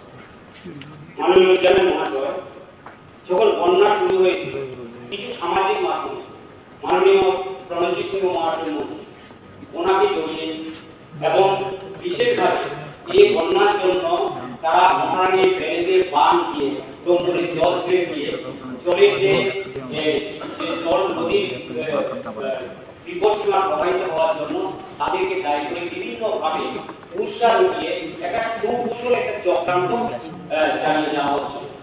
এই দুঃসময়ে সকল মানুষের মিলে মিশে অসহায় মানুষের পাশে দাঁড়ানো প্রয়োজন। 83-তে আমি বিশেষভাবে অমল করি যে অবস্থা যে 19 তারিখ থেকে 23 তারিখে মুষলধারে বৃষ্টি, এত পরিমাণ বৃষ্টি যেটা নদী নিজের ধারণ ক্ষমতার বাইরে দিয়ে সেগুলো যাচ্ছে। কখনো নতুন বাজার গোয়ামুখপাড়া জেলাগান এবং মগপাড়া আমাদের গোয়ামুখপাড়া কখনো সেখানে এই ধরনের ভয়াবহ বন্যা হয়নি। কারণ বৃষ্টি যখন তীর্থমুখ থেকে মুষলধারে বৃষ্টি তখন নদী তার ধারণ ক্ষমতা হারিয়ে ফেলছে। একইভাবে প্রবাহ মান বৃষ্টির পরে বিশেষ করে মাটির উদাল সেগুলো ধূলিসাৎ হয়ে গিয়েছিল। 1, 2 এই পাহাড়ের কষ্টমান করে যোগাযোগ ব্যবস্থা বিচ্ছিন্ন। 3 নেটওয়ার্ক ব্যবস্থার সঙ্গে কারোর সঙ্গে যোগাযোগ করা হচ্ছে না। ইলেকট্রিক স্তব্ধ হয়ে গেল, পানীয় জল বন্ধ হয়ে গেল এবং বিশেষভাবে আগে যখন 83-তে যেমন অমরপুরের কাওয়ামারা বামপুর এরপরে আপনার এই বইলা বীরগঞ্জ এগুলাতে তখন পাকা বীজ ছিল না, সেতু ছিল না, খেয়াঘাট ছিল, সেখানে অনেক নৌকা ছিল। ওই সময় বন্যার সময় 83-তে ওই সমস্ত নৌকাগুলো ব্যবহার করা হতো। কিন্তু এখন প্রত্যেকটা এরিয়াতে ঝুলন্ত ব্রিজ এবং এই সমস্ত ব্রিজ হওয়ার পরে নৌকা শিল্পের পর্যাপ্ত পরিমাণে নেই। নৌকা একদিকে অন্যদিকে যে মানুষের যে চলাফেরা করার জন্য বিশেষভাবে বিভিন্ন রাস্তাঘাটের উচ্চতা বেড়েছে। বিশেষভাবে উদয়পুরে রেল লাইন হওয়ার পরে যে জল নিষ্কাশনের যে ব্যবস্থা কিছু ছোট ছোট জায়গা হঠাৎ করে বৃষ্টি হওয়ার পরে সমস্ত সেগুলো বাধাপ্রাপ্ত হচ্ছে। এই কারণে এইবারে আমাদের 2024-এর যে এই ভয়ঙ্কর অবস্থা তৈরি হয়েছিল তার আগে সরকার থেকে এবং বিশেষভাবে ডিএম অফিস থেকে এডিএম অফিস থেকে সতর্কতা বাণী করা হয়েছিল মাইক অমরপুরে বিভিন্নভাবে মানুষকে মাইক থেকে বলা হয়েছে যে জলের স্তর বিপদসীমার উপর দিয়ে প্রবাহিত হবে, আপনারা যাচ্ছেন নিরাপদ স্থানে চলে আসুন। মানুষ কিন্তু আগে অভিজ্ঞতা থেকে তারা জানতো যে জল পরবর্তী সময় নেমে যাবে, কিন্তু দেখা গেল যত রাত্র হচ্ছে জলের যখন প্রবাহ তীব্র থেকে তীব্রতর হচ্ছে মানুষকেও পরে চাঁদের উপরে কেউ তার স্ত্রীকে উপরে একই সঙ্গে সমস্ত মানুষ তার অবস্থা তৈরি হয়েছে। এই পরিমাণে নৌকা বা বোট আমাদের কাছে ছিল না। তারপরে আবার নেটে যোগাযোগ খারাপ ছিল।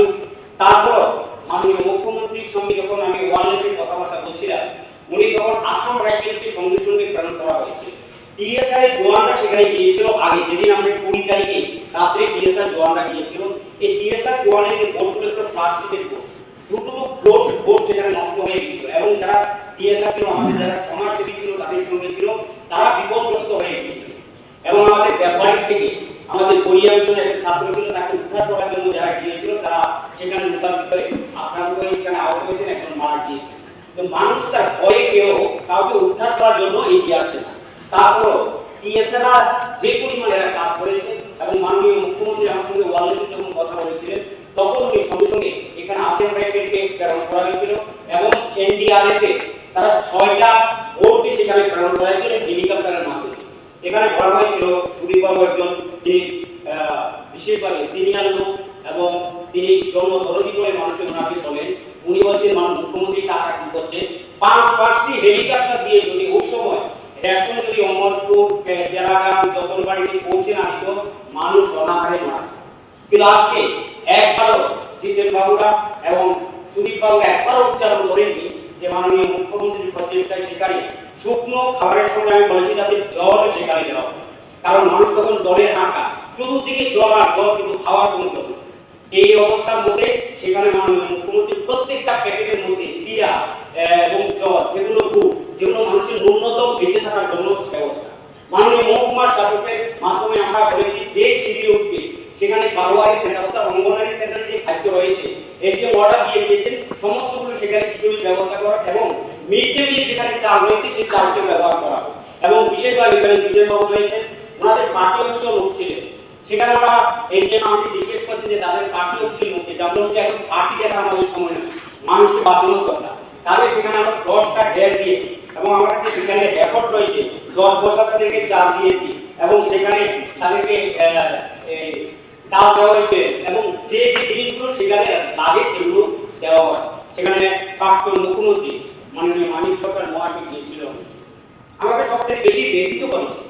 উনি একজন প্রাক্তন এবং এতটা দীর্ঘদিনের রাজনীতি করে বিরোধী দল নেতা, সেখানে তিনি সাংবাদিকের মধ্যে তাদের পার্টি অফিসে যারা ছেলেরা তারা ভালো কাজ করেছে, তারা বিভিন্ন জায়গা থেকে তারা সেখানে এনে তাদেরকে রক্ষা করেছে, একটা বার বলেনি যে সরকার থেকে আমাদের এতগুলো চাল দেওয়া হয়েছে। তবুও ওনাকে তাদের পার্টি অফিসে ভুল বুঝিয়েছে বা কিছু দেরি করে তাদেরকে ওনাকে তথ্য দিয়েছে, ওনাকে জানাচ্ছিল। উনি সেখানে আমাদের বিজেপি পার্টি অফিসে গিয়েছিলেন এবং আমাদের সুপার মার্কেট গিয়েছিলেন, সব জায়গায় কারণের মধ্যে দিয়েছে। উনি যেমন গিয়েছেন আমাদের প্রাক্তন সাংসদ বিপ্লব কুমার দেব, প্রতিমা ভূমি এবং রামপ্রসাদ পাল, ওনারাও সেখানে গিয়েছেন তাদের সিপিএম পার্টি, তাদের সঙ্গে জিজ্ঞেস করছে, আমাকে জিজ্ঞেস করছে তাদের এখানে খাওয়া দাওয়া পাওয়া যাচ্ছে কি। এর মধ্যে অবর একটা প্রচার হলো সিপিএম পার্টি অফিসে ভালো খাবার হচ্ছে, তারা খাওয়াচ্ছে, সরকার কোনো খাওয়াচ্ছে। এই যে একটা নোংরা রাজনীতি একটা পরিবেশ, কিছু লোক তারা সুকুশলে এই দুঃসময়ের মধ্যে মানুষকে বাঁচানো, এদিক থেকে আমাদেরকে বেরিয়ে আসা উচিত। এখানে কথা হয়েছে যে বিভিন্ন সংস্থা সাহায্য করছে, এই মানসিকতা কোথেকে তৈরি হয়েছে? এই মানসিকতা তৈরি হয়েছে ভারতীয় জনতা পার্টি যখন ক্ষমতায় এসেছে 2018 সালে যখন ক্ষমতায় আসার পর কোন তারপরে কারণকে দাঙ্গা তোলা হতো না, আর যখন তার হতো মহামারী যে কোনো বিষয়ে পার্টিরা দাঙ্গা চলে গিয়েছে। এখন মানুষের মধ্যে স্বতঃস্ফূর্ত ভাবে সেই দান করার মানসিকতা আমাদের সরকার মানুষের মধ্যে তৈরি করেছে। তার থেকে 10 পয়সা করে দাম জানে না, তার জন্য বিভিন্ন সংস্থা বিভিন্ন ভাবে সে খাদ্যের হার বাড়িয়ে দিয়েছে। সবচেয়ে বড় জিনিস যেটা হলো প্লাস উত্তর পরিস্থিতির মোকাবিলা, বিশেষভাবে আমাদের স্বাস্থ্য দপ্তর এবং বিশেষভাবে মন্ত্রিসভার সমস্ত সদস্যরা আপনার চেষ্টা করছে যে বন্যা উত্তর পরিস্থিতি কিভাবে মোকাবেলা করা যায়। তার জন্য তারা বন্যা হওয়ার পরে ডায়রিয়া হয়, প্রাদুর্ভাব দেখা দেয়, বিভিন্ন মহামারী দেখা দেয়। এর জন্য বিভিন্ন সংস্থা সেখানে হাত বাড়িয়ে দিয়েছে, তাদের নাম না বললে হয় আশা করা যায়। বিশেষভাবে সেখানে শিবির করা হয়েছিল ওষুধ দেওয়ার জন্য, বিশেষভাবে আইএলএস থেকে সেখানে গিয়েছিলেন এবং অমরপুরে এসডিএস এবং এজিএম থেকে এবং টিএমসি থেকে এখনো সেখানে শিবির চলার ফলে সেখানে কি হয়েছে, মানুষকে সেখানে ওষুধ দেওয়া হয়েছে। বন্যার জল নামার সঙ্গে সঙ্গে মানুষের গায়ে এক ধরনের গোটা উঠে গেছে এবং আমি আইএলএস যারা টিম গিয়েছিলাম তাদেরকে আগে বলেছি যে এই ধরনের যারা ওষুধ নিয়ে আসে বিভিন্ন টিম বিভিন্ন ভাবে এবং বিভিন্ন কৃষি পাউডার দিয়ে সেখানে এই পরিবেশটাকে রক্ষা করা হয়েছে। এবং প্রত্যেকটা শিবির রয়েছে, কোন শিবিরে মানে কোনো অবস্থাতে সরকার থেকে কোন রকম মানে যারা তো মানুষ বেঁচে থাকার ন্যূনতম যেগুলো সেগুলো সেখানে দেওয়া হয়েছে, কিন্তু কিছু কিছু ক্ষেত্রে সব জায়গায় পৌঁছানো যায় এই কারণে যে অনেকে দোতলা বাড়ি করেছিল, কারণ সেখানে পৌঁছানো সম্ভব হলে তারপর আমরা বিশেষভাবে নৌকা দিয়ে সেগুলোকে সেখানে পৌঁছে দেওয়ার চেষ্টা করা হয়েছিল।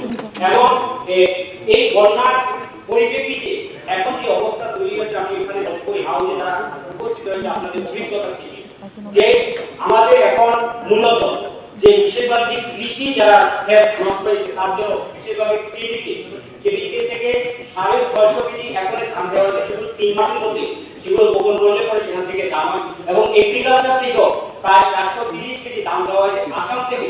সেখানে আমি এগ্রিকালচার যে হয়েছে এতে ওনার সঙ্গে কথা বলেছি, ওনারা 400 কেজি ধান সেখানে 4000 কেজি ধান অর্ডার দিয়েছে, আর 6000 কেজি আছে তারা জ্বালা সেখানে বপন করা হচ্ছে যাতে সেগুলো নিয়ে মানুষ তাড়াতাড়ি চাষ করতে পারে। পশু দপ্তর প্রাণী দপ্তর থেকে সেখানে আমি মন্ত্রী সুধাংশু দাস ওনার সঙ্গে কথা বলেছি, বিশেষভাবে গরুর খাদ্যের একটা অভাব দেখা দিয়েছিল, সেখানে দপ্তর থেকে গরুর খাদ্যের জন্য সেখানে ব্যবস্থাপনা করা হচ্ছে যাতে গরু বিশেষভাবে যাদের অল্প কিছু শুকর যাদের রয়েছে, ছাগল রয়েছে তাদেরকে, কারণ পল্লী করার পরে 3 মাস পর্যন্ত কোনো ঘাস সেখানে উঠবে না। তো এই পরিস্থিতি একটা অবস্থার মধ্যে সরকার যতটুকু চেষ্টা করছে যে মানুষকে কিভাবে পশু আমাদের সম্পদকে রক্ষা করা যায়, এবং বিশেষভাবে বন্যায় যারা ক্ষতিগ্রস্ত হয়েছে তার যে ভয়াবহ বন্যা, তার যে পরিমাণ সরকারি বেসরকারি সেগুলো কতদিনে সেটা রিকভারি হবে সেটা বলা সঠিক, কারণ যারা সেখানে গিয়েছেন আপনারা উপলব্ধি করেছেন মানুষের আসবাব জিনিসপত্র সমস্ত জিনিস তার ক্ষতিগ্রস্ত হয়েছে। বিশেষভাবে আমি এখানে প্রধানমন্ত্রীকে ধন্যবাদ জানাচ্ছি। যদি এই যে প্রধানমন্ত্রীর আওয়াজ যোজনায় যদি পাকা পথ না দিত তাহলে পরে মানুষ এখনো বাড়িতে ঢুকতে পারত না। পাকা ঘর থাকার পরে পাকা ঘরের যে ভিড়টা সেটা পাকা হওয়ার পরে মানুষ সঙ্গে সঙ্গে সেটাকে ফিরে সেখানে ঢোকার সম্ভব হয়েছে। যাদের ঘর কাঁচা তাদের সম্ভব হবে না তারা 15-20 দিনে সে ঘরের মধ্যে প্রবেশ করার, কারণ ঘরের মধ্যে সেভাবে কিছু বা বিভিন্ন জীবাণু সেখানে মরে, সেটা একটা গন্ধ তৈরি করছে। বিশেষভাবে আমাদের এখানে প্রায় 13 দিন করে বিদ্যুৎ পরিষেবা ঠিক হয়েছে, কারণ বিদ্যুতের যত ট্রান্সফরমার ছিল সমস্ত জলে নিয়েছে, এবং বিশেষভাবে এমআই অঞ্চলে যত পাম্প এবং বিডব্লিউএস এর পাম্প সমস্ত জলে নিয়েছে, সেগুলো রিকভারি করা যেহেতু যুদ্ধকালীনের মধ্যে কিছুটা সেখানে রিকভারি করে মানুষকে যাতে পানীয় জল দেওয়া হয়, কারণ একটার সঙ্গে একটা সম্পর্ক যুক্ত, কারণ ইলেকট্রিক না পেলে পাম্প চালানো কঠিন। সুতরাং আগে ইলেকট্রিকের ব্যবস্থা করা এবং প্রচুর ইলেকট্রিকের গুলি তার যেগুলো ছিঁড়ে গেছে, এবং যাদের ঘর বাড়িতে কারেন্ট বিদ্যুৎ যে সংযোগ হয়েছে ঘর করেছে সেগুলোকে যদি ডিসকানেকশন না করা হয় তাহলে যদি কারেন্ট দেওয়া হয় তাহলে মৃত্যুর সম্ভাবনা আছে। ইলেকট্রিক দপ্তর খুব দৃঢ়তা খুব সতর্কতার সঙ্গে তারা সেই কাজগুলো করছে। অতিপুরা আমাদের একদম মারাত্মক যখন কারেন্টে সুইচ দেওয়া হলো অর্থাৎ কারেন্টের যখন লাইনটা দেওয়া, তো এই সময় এই যুদ্ধকালীন অবস্থায় সেই কাজগুলো করা আমি বিশেষভাবে আপনার মাধ্যমে এখানে ডক্টর যারা মন্ত্রী মহাশয়রা রয়েছেন, এবং আমি বিশেষভাবে বলবো যে যারা ক্ষতিগ্রস্ত হয়েছে তাদেরকে বিশেষভাবে রিলিফের ব্যবস্থা করা গুলো আছে। আমরা এখন যেটা 5 কেজি করে খাওয়া হচ্ছে, আরো 5 কেজি চাল তাদেরকে ফ্রি দেওয়া হয়, যতদিন পর্যন্ত তাদের একটা অবস্থার মধ্যে না যায় সেগুলো করলে পরে তারা অন্তর্পক্ষে সেখান থেকে বাদ। এরপরে আপনার বিশেষভাবে পান বড় জাতি প্রচুর পরিমাণ, এই পান বড়দের উপরে বিশেষভাবে শ্রমিকদের কাজ নির্ভর করে। সুতরাং প্রায় 300 মতো বরস্ত অমরপুরে রয়েছে, বিলোনিয়া আমাদের উদয়পুরে বিশেষভাবে পান যারা বরস করে তাদের সঙ্গে প্রচুর শ্রমিকের যুক্ত থাকে। সুতরাং যুদ্ধকালীন অবস্থায় পান করতে তাদেরকে সাহায্য করা, তাহলে তাদের কাজের একটা ব্যবস্থা হয়ে যাবে। না মনে করি এই পান বড়ের সঙ্গে যারা রয়েছে যারা মালিক তাদের ক্ষতি হবে, এবং সঙ্গে সঙ্গে যারা এর সঙ্গে কাজ করে শ্রমিক তাদেরও বিশেষভাবে তারা ক্ষতিগ্রস্ত হবে। সুতরাং তাদেরকে যে প্রাণ বড়দের যারা রয়েছে তাদেরকে, এবং বিশেষভাবে সবজির চাষ করা হবে। সুতরাং বিভিন্ন সবজি যাতে সেগুলো বীজ যারা এখন সেগুলো দেওয়া হয় কৃষকদের, তাহলে কৃষকরা সেগুলো দিয়ে তাদের আস্তে আস্তে তারা সেগুলো চাষ করলে পরে সেগুলো বাজারে আনা সহজ। সুতরাং বিশেষভাবে পশু ক্ষেত্রে সেগুলো দেখা গেল কৃষারে প্রচুর পরিমাণে পুকুর ক্ষতিগ্রস্ত হয়েছে, কারণ কোনো পুকুরে এখন মাছ নেই, সেই মাছগুলো যাতে সেখানে গিয়ে যাতে তাদেরকে নির্ণয়ে সাহায্য করা হয়। আমি এখানে যেমন নতুন কাজের দিকে গরু খায় রোগ দেখা যাচ্ছে, সেগুলো সরকার থেকে দেখানো হচ্ছে যাও এগুলো যুদ্ধকালীন যাতে বিশেষভাবে ভালো টিম নিয়ে যাতে যারা গরুগুলো আছে সেগুলোকে কিভাবে রোগ থেকে মুক্ত করা যায় সেগুলো নিয়ে দেখানো। তো আমি আশা করবো মাননীয় মুখ্যমন্ত্রীকে আমি আন্তরিকভাবে ধন্যবাদ জানাবো এই কারণে তিনি যখন বন্যা চলাকালীন অবস্থায় এই এলাকার যে মানুষ রয়েছে তাদেরকে বিভিন্নভাবে সাহায্য করার জন্য তিনি এগিয়ে এসেছেন, এবং তিনি প্রথম দিনে হেলিকপ্টার যোগে সেগুলো তিনি দেখেছেন। অনেকে প্রশ্ন করতে পারে যে মাননীয় মুখ্যমন্ত্রী কেন গেলেন না, যদি মাননীয় মুখ্যমন্ত্রী সেখানে গেছে তারপরও কিন্তু সমালোচনা হবে এই কারণে যে মুখ্যমন্ত্রী গিয়ে বোর্ডে করে যাচ্ছে না, মানুষ উদ্ধার হচ্ছে না, কারণ মুখ্যমন্ত্রী গেলে পরে এই যে পরিস্থিতি আমাদের সংকট থেকে নামানো যায় এখান থেকে ফল এবং জল দুটো বিষয় সেখানে ছিল। মুখ্যমন্ত্রী চলে তাহলে আলাদা বোর্ডের ব্যবস্থা করতে হবে, ওনার সঙ্গে সিকিউরিটি থাকবে, আবার কিছুটা যাওয়ার পরে আবার ফল, মানে শুধু মুখ দিয়ে যাওয়ার মতো কোনো ব্যবস্থা নেই, আবার গাড়ি দিয়ে ব্যবস্থা নেই, অর্থাৎ পুরাটা বিচ্ছিন্ন হয়ে গেছে।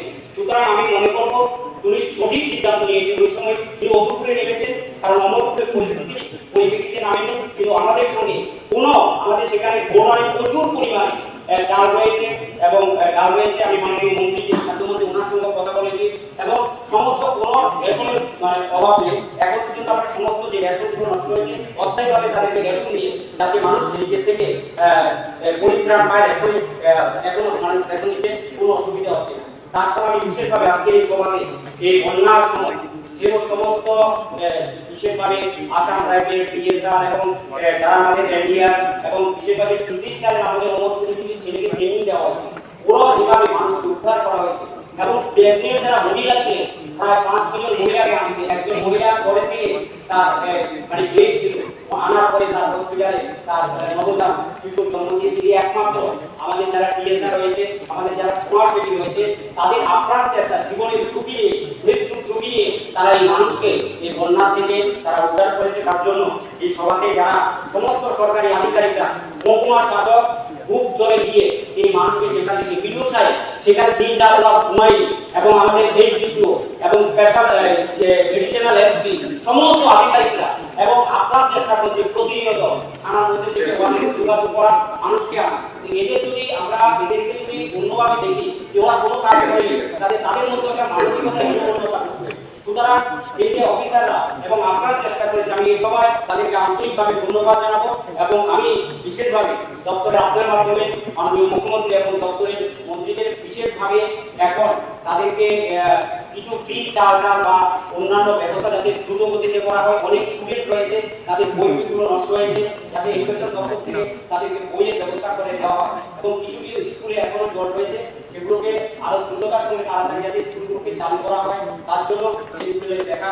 আমি আশা করি আমরা সবাই আন্তরিক প্রচেষ্টায় দুঃসময় থেকে এবং তারা ঘুরে দাঁড়াতে পারবে বিশ্বাস আমাদের সরকারের প্রতি আমার রয়েছে, মাননীয় মুখ্যমন্ত্রীর প্রতি আমার রয়েছে। অনেক অনেক ধন্যবাদ। এখন আলোচনায় অংশগ্রহণ করবেন বিধায়িকা শ্রীমতী স্বপ্না মহোদয়া।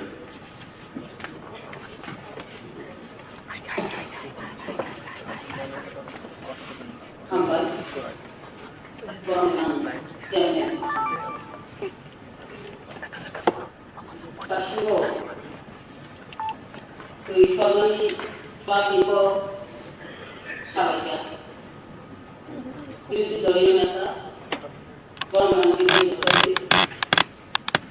নাম সুদীপ কর্ম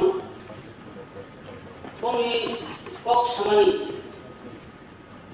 অবহান্য আম কক সামানি নাই কিংবা হাসেও সালকান্ড হই হাগেও মাতি মামানি দলকে হাসতেনি গরম বেলায় বিমান নাম দেখে প্রাণী সুকুঙ্গন সানাই ভাষায় যতনি বিধানসভা কেন্দ্র অমহাকাই নকুঙ্গ মুম্বাই আং সানা লেখা হচ্ছে নাসিক নাগের 누고 이것은 국가의 역사네요.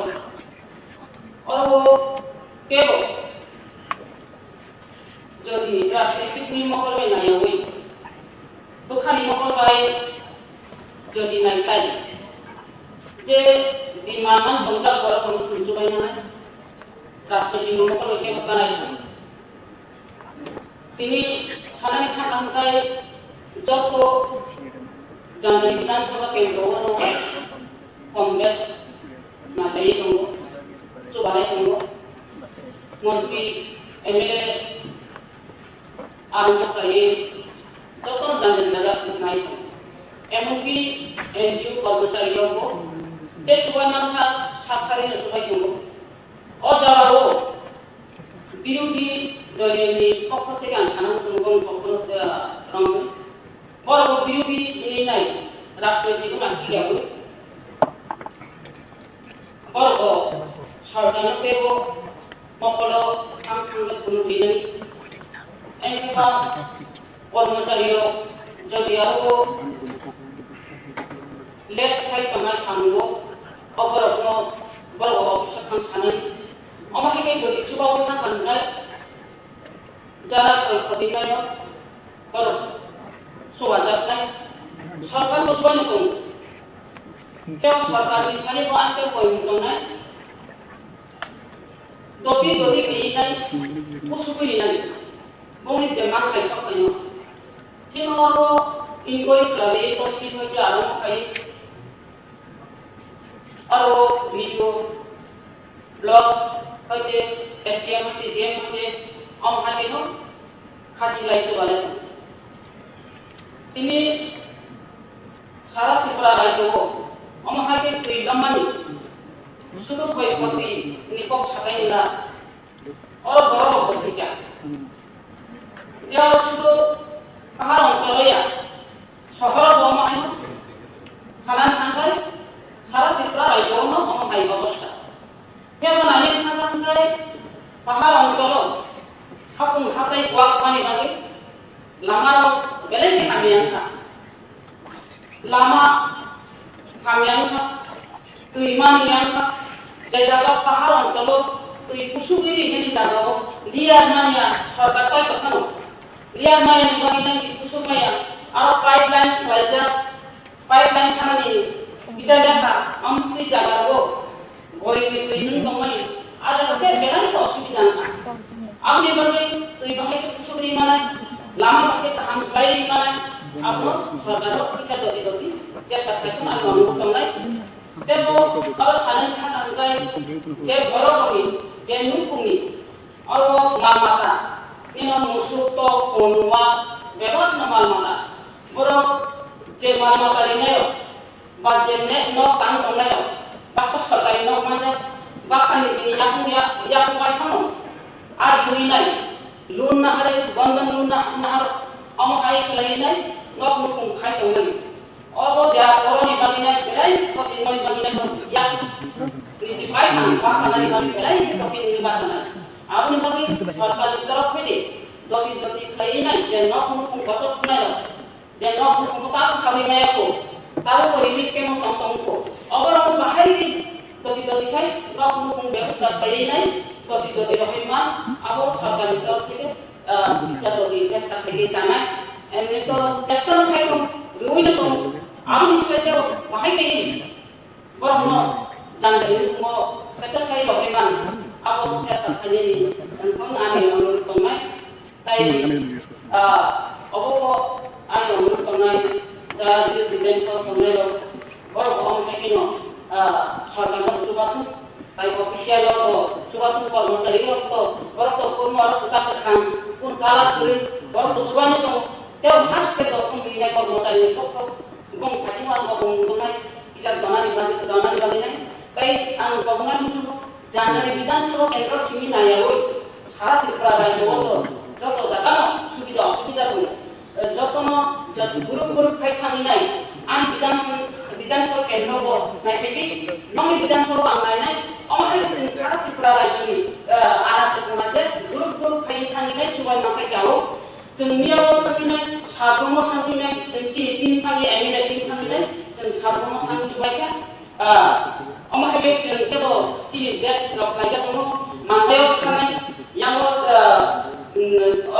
kami gondar sarap kami yang korbu kami om hari itu dia kalau kerja sunjok to bidang surat to beriman sah Jumlah om hari itu betul coba kami belai kai hamlai kai cara bukan kai ini kemana jauh cenderung ni hani bahasa kai korang selogi kai kami kai bang bukan cenderung karena cenderung kai jangan kau ini bang itu baik cenderung orang mau sana ni bagian cenderung orang sujuk mau orang cenderung ya kai itu juga orang cenderung cenderung jaga orang paham kai cenderung sudah imam kai kalau itu sudah imam kai sudah ini apa Kupai, jadi hak tengah lima sampai bahwa datangnya abri bagi satu lima untuk mengenai supaya itu zaman masa angkiri anikan sama pendongan ini ani SMU audition teman suatu ang satu kali dostar orang kali ani bina sama pendongan kulit saja akan gantikan kali ini akan kulit para saya itu sudah nilai dari sarjana bahwa berkepunai hikmah সরকারি তরফ থেকে রাষ্ট্র দ্বারা চূড়ান্ত এবং angkai dari Subawang baru membangun kami dan itu kan di Malmata kami kembali orang bisa berkait dengan hubungan Tuhan ধন্যবাদ শ্রীমতী স্বপ্না ব্যানার্জিকে সময়ের উপরে আপনি লক্ষ্য রেখেছেন। এখন আলোচনায় অংশগ্রহণ করবেন অনারেবল এমএলএ শ্যামল চক্রবর্তী।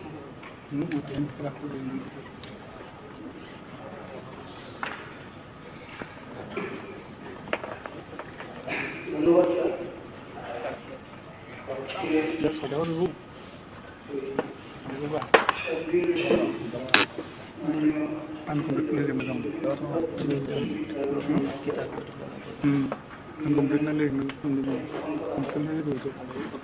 মূল আলোচনা ওনারা স্থাপন করেছেন।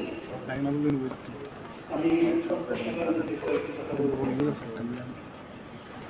যে এবারকার যে বন্যা তার ধ্বংসলীলা বেশি ছিল বলেই কিন্তু আলোচনা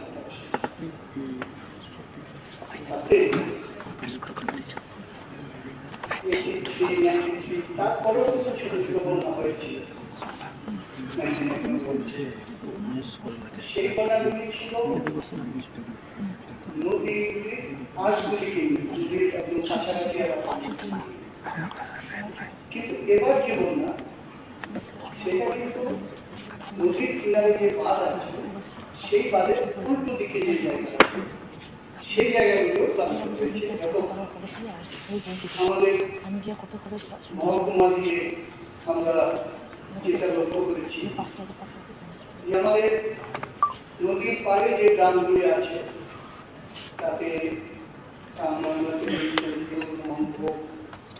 বানিয়াছড়া, তেলকালদা, ইন্দিরানগর, কলকাতা, এই সমস্ত বেজিমারা, এই সমস্ত গ্রামগুলি আবার বাঁধের উল্টো দিকে যে জায়গা আছে বিশেষ করে নলছর বিধানসভা ক্ষেত্র যেটা সেটা রুদ্রসাগরকে কেন্দ্র করে আর আমাদের এখানে হলিয়াজলাকে কেন্দ্র করে।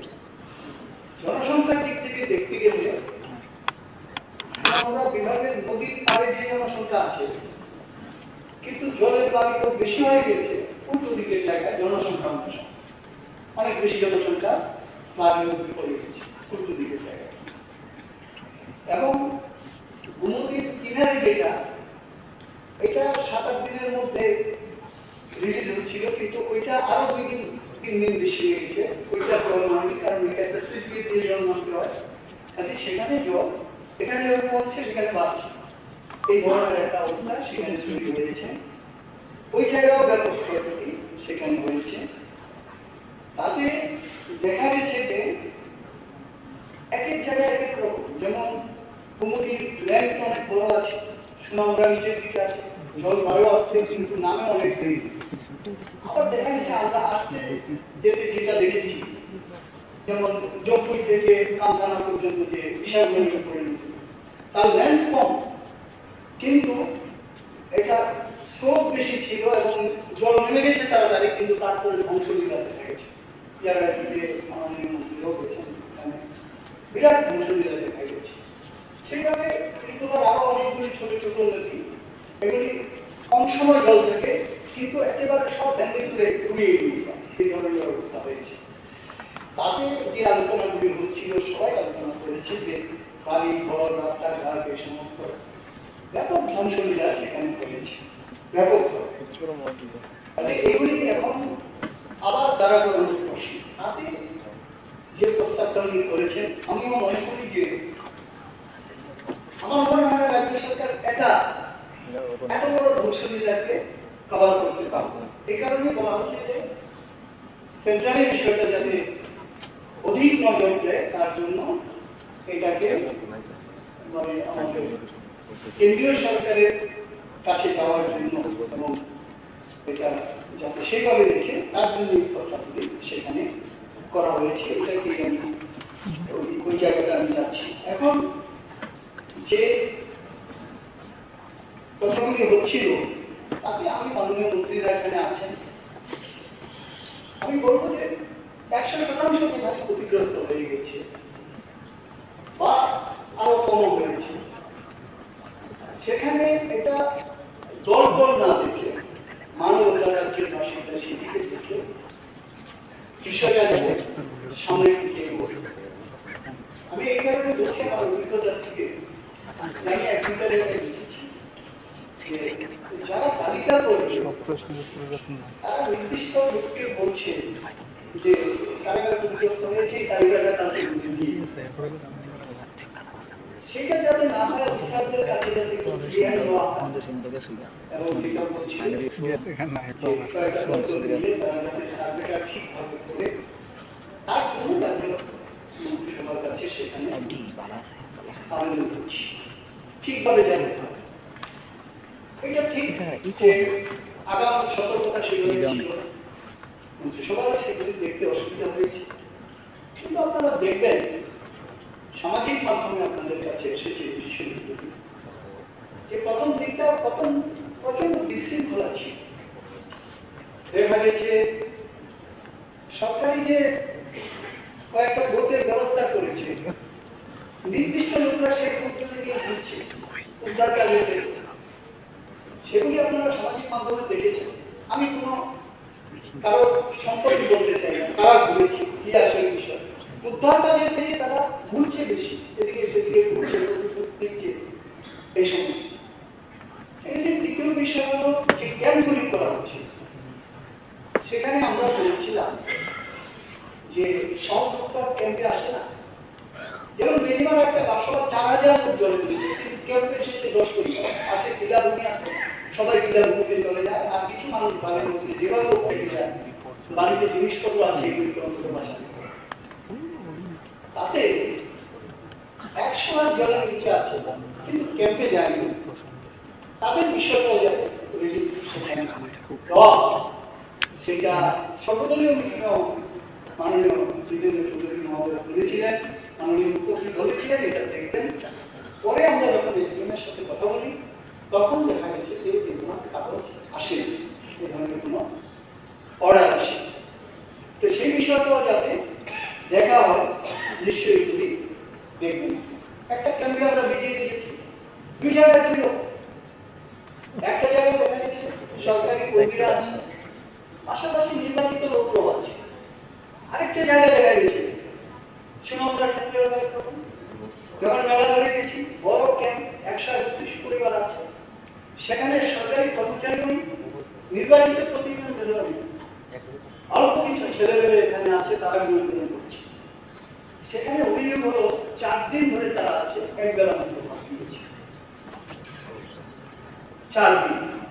আমরা যখন এটা এসডিএম কে বলি তারপর দিন দেখা যায় যে খবরের কাগজে এসডিএম কে বলেছি যে এটা বিশেষভাবে দেখার জন্য, তারপর দিন দেখা যায় যে সেখানে ভাতের ব্যবস্থা। এই নিয়ন্ত্রণটা যাতে অফিসারদের উপরে থাকে, এটা যাতে দেখে, এটা নির্দিষ্ট লোকদের হাতে যাতে না দিয়ে ঠিক ক্ষতিপূরণের বেলায় যেটা তদন্ত হবে সেই বিষয়টাও যাতে অফিসাররা একটু ফ্রি হ্যান্ড দেখতে পায়, তারা যাতে দলমত নির্বিশেষে প্রকৃত ক্ষতিগ্রস্তদের তালিকাভুক্ত ক্ষতির পরিমাণ নির্ধারিত হয়, সেইটা অন্তত সরকারকে দেখা দরকার বিশেষ।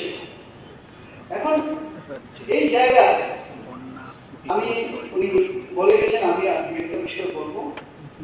আমার মনে হয় যারা মারা গেছেন, মৃত্যু হয়েছে তাদের পরিবারে সরকারি ভাবে ছোট্ট একটা কর্মসংস্থানের কোনো ব্যবস্থা করা যায় কিনা, যে পরিবার কিন্তু মারা গেছে সেটা সরকারকে দেখা দরকার। আর মহকুমা ভিত্তিক একটা অফিসারদের নিয়ে কমিটি, সর্বদলীয় লোকদের রেখে যদি কমিটি করে, যদি কোনো জায়গায় দেখা যায় যে ডিসপিউট আছে, লোকদের নাম আসেনি, অন্তত তারা যাতে দেখতে পারে বিষয়টা, ইনকোয়ারি করতে পারে, সেই বিষয়টা দেখা দরকার বলে আমি মনে করি। মহকুমা ভিত্তিক একটা ছোট কমিটি সেখানে করে দিতে হবে, সেখানে ভালো হবে। 3 নম্বরে যে বিষয় সেটা হলো যে রেগাতে কাজের কথা বলেছেন, আমি এটা ইয়ে করছি না, কিন্তু জিনিসপত্রের দাম বাজারে বেড়ে যায়, বিভিন্ন ভাবে বেড়ে যায়। সেটা নিয়ে একটা প্রশ্ন ছিল, আজকে প্রশ্ন তো পাইনি কাগজের মধ্যে। তো সেটাকে নিয়ন্ত্রণে রাখার জন্য কিছু কিছু জিনিস তো রেশনের মাধ্যমে দেওয়া হয়, চাল দেওয়া হয়, চিনি দেওয়া হয়, কেরোসিন দেওয়া হয় সমস্ত। তার সাথে চাল, ডাল, চিনি, লবণ, কেরোসিন, কিছু মশলা, মানে নিত্য প্রয়োজনীয় কিছু জিনিস অ্যাটলিস্ট এই ফাইন্যান্সিয়াল আগামী 6 মাস যদি এই দপ্তর তো মানে ওখান থেকে টাকা দপ্তরে বাড়িয়ে দিলে পরে এই দপ্তর থেকে যাতে দিতে পারে, অর্থাৎ রেগাতে কিছু টাকা হলেও বাজার থেকে যদি সবটাই কিনতে হয় তাহলে পরে বাজার নিয়ন্ত্রণের চেষ্টা আছে, কিন্তু নিয়ন্ত্রণ থাকছে না। কত জায়গায় নিয়ন্ত্রণ করবে, কাজে সেদিক থেকে গরিব সাধারণ মানুষের একটা সুবিধা হবে। এখানে এগ্রিকালচারের ক্ষেত্রে দেখবেন সবজি যাদের নষ্ট করেছে ব্যাপক ক্ষতি, কিন্তু এটা ঠিক যে আগামী 1 মাসের মধ্যে সবজি চাষিরা মানে এত উন্নত চাষি এখন, বিশেষ করে আমাদের মহকুমা, বিজয়মারা, রাঙ্গামাটি, বর্ধমান, এই সমস্ত যে জায়গাতে ফলনক্ষেত, রামতলি, তারা দারুণভাবে উন্নত, তারা বাজারকে বিরাট সাপ্লাই দেয়। আমি গত 4 দিন আগে যখন গেছি তখন থেকে নতুন করে বিল করে ফেলছে। আমরা বিশ্বাস করি যে তারা আগামী 1 মাসের মধ্যেই আবার মাল বাজারে আনতে পারবে। এটার জন্য তাদের যে ঋণ ছিল, অ্যাটলিস্ট এই ঋণটা নিয়ে যাতে অন্তত তাদের উপর বেশি চাপ তৈরি না হয়, ব্যাংকের সাথে কথা বলে সেই বিষয়টা একটু দেখা দরকার। আর দপ্তরের সাধ্য অনুসারে যত বেশি পারা যায় সেখানে বীজ, সার, এই সমস্ত জিনিসগুলি সাপ্লাই করা দরকার বিলের মাধ্যমে। প্রথম কিস্তিটা বিনা পয়সা দিতে পারলে ভালো, আর সাবসিডিতে যাতে অন্তত এই ফাইন্যান্সিয়ালটা চলে। বিশেষ করে দেখতে হবে পেরি লোক করছিলেন বাইরে থেকে একটা ধানের বীজ আনছে যেটা 3 মাসের মধ্যে পড়ে। কিন্তু আমার অভিজ্ঞতা আমি বলছি, আমাদের এই যে এখন যে পেরিটা হলো এটা সাধারণভাবে মাঘ মাসের 15 তারিখের মধ্যে রোয়া শেষ হয়ে যায়। অর্থাৎ শীতের আগে যাতে ধানটা অন্তত ছড়াটা বের, বেশি শীত করলে এই ছড়াটা এখন যে ধানটা সেটা গাছ হবে, তবে সেইভাবে ধান হবে বলে আমার অভিজ্ঞতা নেই। আমি অভিজ্ঞতা বলতে আমি যেটা দেখে এসেছি সেটা বলছি, দেখি শেষের দিকে যেটা করে সেটা যখন শীত করে গাছটা বড় হয় কিন্তু ধানটা সেভাবে বেরোবে আগের কারণে। কাজে বেটে যারা করেছে তাদের এত বড় নষ্ট হয়ে গেছে, এটা আমি বলবো যে আমার মনে হয় আরেকটা ফসল আসা পর্যন্ত তাদের কোনো রাস্তা নেই। এই সময় আবার ধান করে নতুন করে ফসল পালন করে আমি বিশ্বাস করি না। কাজে খাদ্যের একটা সুযোগ সেখানে তাদের এটা চালু দেওয়া হচ্ছে। আমি আবেদন করবো এটা যে পরিবারের কার্ডের সংখ্যা আছে, সংখ্যা আছে, সেই সংখ্যা অনুসারে গত 1 মাস 2 মাসে 100 টাকা উঠে যায় বাজারে চলে যায়।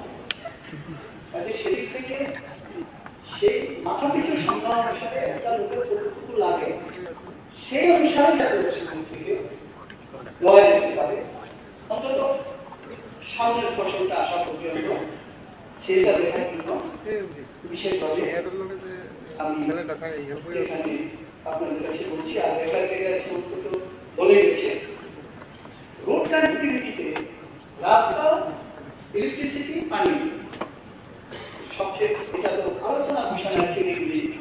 সবই আপনারা কিছু জায়গায় দেখা গেছে যে রাস্তাটা দিয়ে সচরাচর যেতে গরিব পায়, বিশেষ করে ছোট ছোট গাড়ি চলে, যেমন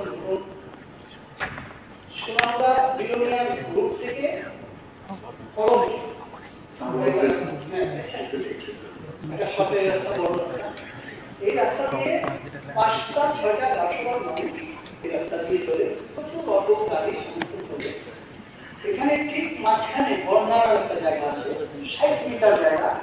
এটা জল যখন উঠেছে তখন কিন্তু বোঝা যায়, এখন যখন জল নামছে 60 মিটার জায়গা একদম ভেঙে গেছে। এখন এই দিয়ে দাঁড়িয়ে অত কোনোটাই চলতে পারে।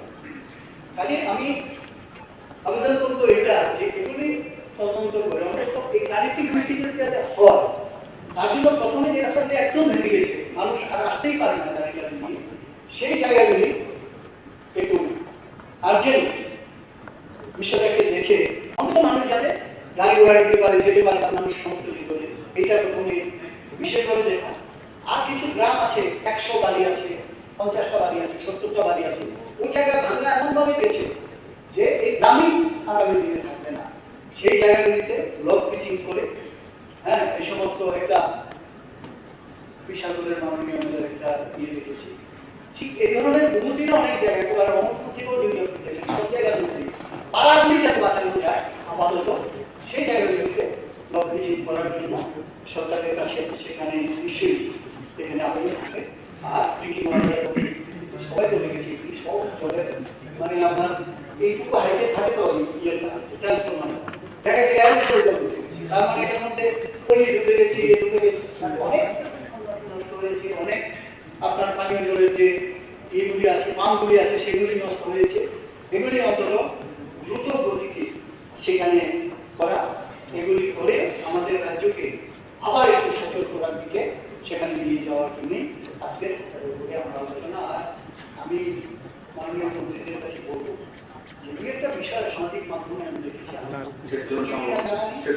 সাথে কথা আমি দেখেছি মাননীয় অনেক দিনের অভিজ্ঞতা উনি কোথায় জানি গেছেন তাদের সময় সমস্ত ওনাকে অনাস্কার করা হয়েছে। আমি যেটা দেখেছি এগুলি কিন্তু মানে ঠিক না, এগুলি খারাপ বার্তা বহন করে সবার জন্য, আমাদের সবার জন্য। এটা যাতে না হয় নিশ্চয়ই সবার জন্য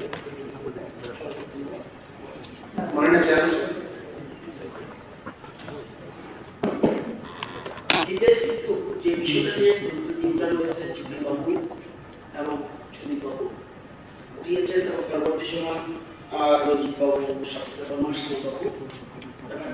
আরো কয়েকটা বিষয় আমার পয়েন্ট কিন্তু চলে এসছে বলে আমরা করলে আরো কন্টিনিউ করে আলোচনা করতে পয়েন্ট কিছু চলে এসছে। আর আপনার যারা আমাদের মুখ ছিল, আমি বলবো যদি আপনারা এগ্রিকালচার করে আমাদের মানমন্ত্রী এবার বলছে আগে বলতে দেখছি আই থিঙ্ক তাহলে কিন্তু এগুলো বলবে। আমি যেটা 33 জনের মধ্যে 22 জন কিন্তু দক্ষিণ জেলায় মৃত্যু হয়েছে। 33 জনের মধ্যে 5 জনের মৃত্যু হয়েছে দক্ষিণ জেলায়। সবচেয়ে বেশি ক্ষতিগ্রস্ত দক্ষিণ জেলা। তার আলোচনাটা কখনো পাওয়া দরকার। আমার একটা আলোচনা ছিল দক্ষিণ জেলা এক্সট্রিম সাউথ ইস্ট সবচেয়ে এক্সট্রিম সাউথ ইস্ট সাপনা সেখানে যেমন প্রতিনিধি সাপনা বেশি করে এক্সট্রিম সাউথ দাদা এক্সট্রিম সাউথ সাপনাটা যদি না আসে তাহলে যেটা বড় অনুষ্ঠান এটা বলেছে বলুন আমরা আমি বলছি এই তো শুনুন, এই যে আপনারা সবাই জানতেছি সব আমরা আইন ভেঙে করছি, সব জিনিস মানবার বেশি করে আমরা বলছি না সেটা দিয়েছি কিন্তু একটু বেশি না দিলে এটা কিন্তু মাস্টার হাতে পাবে প্রায় 3 দিন একমাত্র যেহেতু গুরুত্ব বেশি গুরুত্ব বলুন কি করেন বলতে না তারা বলুন আমার আগে আমাদের কাজ করছে সুতরাং আমরা তো কাজ করছি তারা কি বলুন না আমাদের অভিষেক বলতে ওনারা একজন সাউথ থেকে বলছেন ওরা তো আরো দিচ্ছেন নাকি একজনই নাকি দুজনই না দুজনই হ্যাঁ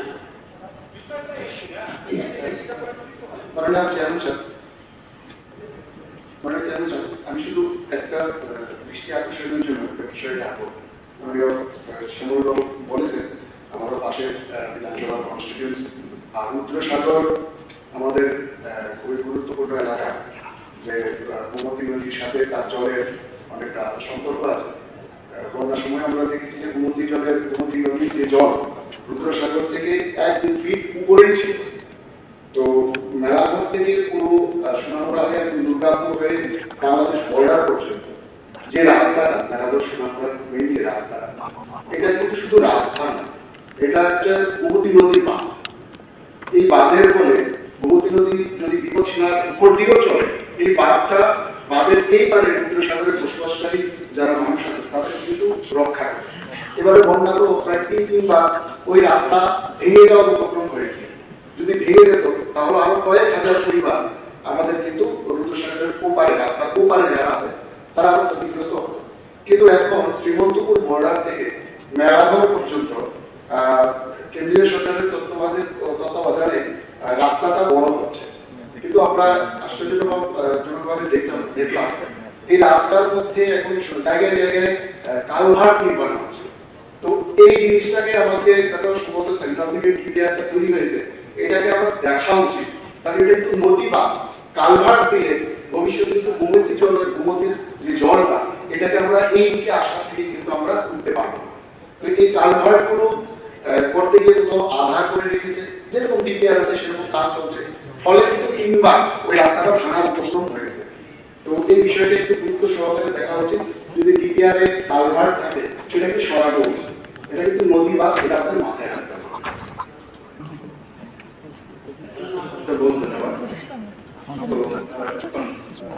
রামদাস আমরা বলে নিলেন কি বলবেন দীপঙ্কর স্যার আমরা বলে নিলেন আমাদের চেয়ারম্যান সারা রাজ্যে বন্যায় সর্বত্র রয়েছে। আমি বলবো আমরা এখানে বেশি বেশি লোক আমি তুলনামূলকভাবে দক্ষিণ জেলা সবচেয়ে বেশি বন্যা প্রকোপ সেখানে তৈরি হয়েছে। সেখানে একটা প্রতিষ্ঠা সরকারি আমরা দক্ষিণ জেলার একটা নীতি মাননীয় মন্ত্রী সেখানে উপস্থিত ছিলেন, আমরা একটা মিটিং করেছি সব বিষয়গুলো নিয়ে, এবং সেখানে ল্যান্ডস্লাইড যদি বলি আমরা দক্ষিণ জেলাতে 99টা ল্যান্ডস্লাইডের ঘটনা থেকে আমাদের চিনি তৈরি সরকারি কোন জায়গায় সেখানে ঘটে গেছে আমি এটা বলার জন্য সেখানে আমি যতসম্ভব চেষ্টা করেছি সেখানে যাওয়ার জন্য নাশবাড়িতে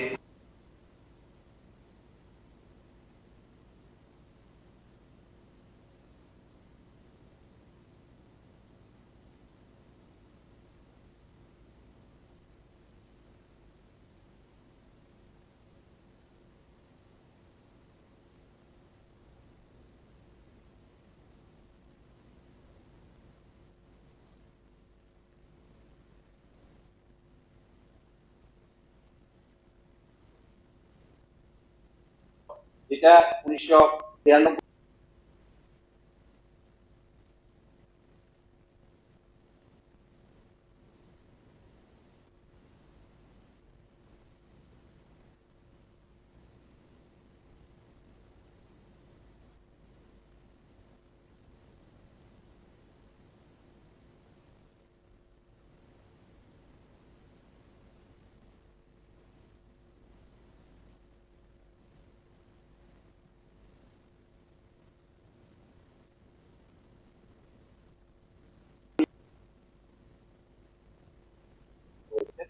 তার ফলে দেখা গেছে যে নদীর জলস্তর ব্যাপকভাবে সেখানের মধ্যে বেড়ে গেছে, তার মধ্যে স্ট্রোক করেছে, স্ট্রোক করে মারা গেছে এই ধরনের 3 জন।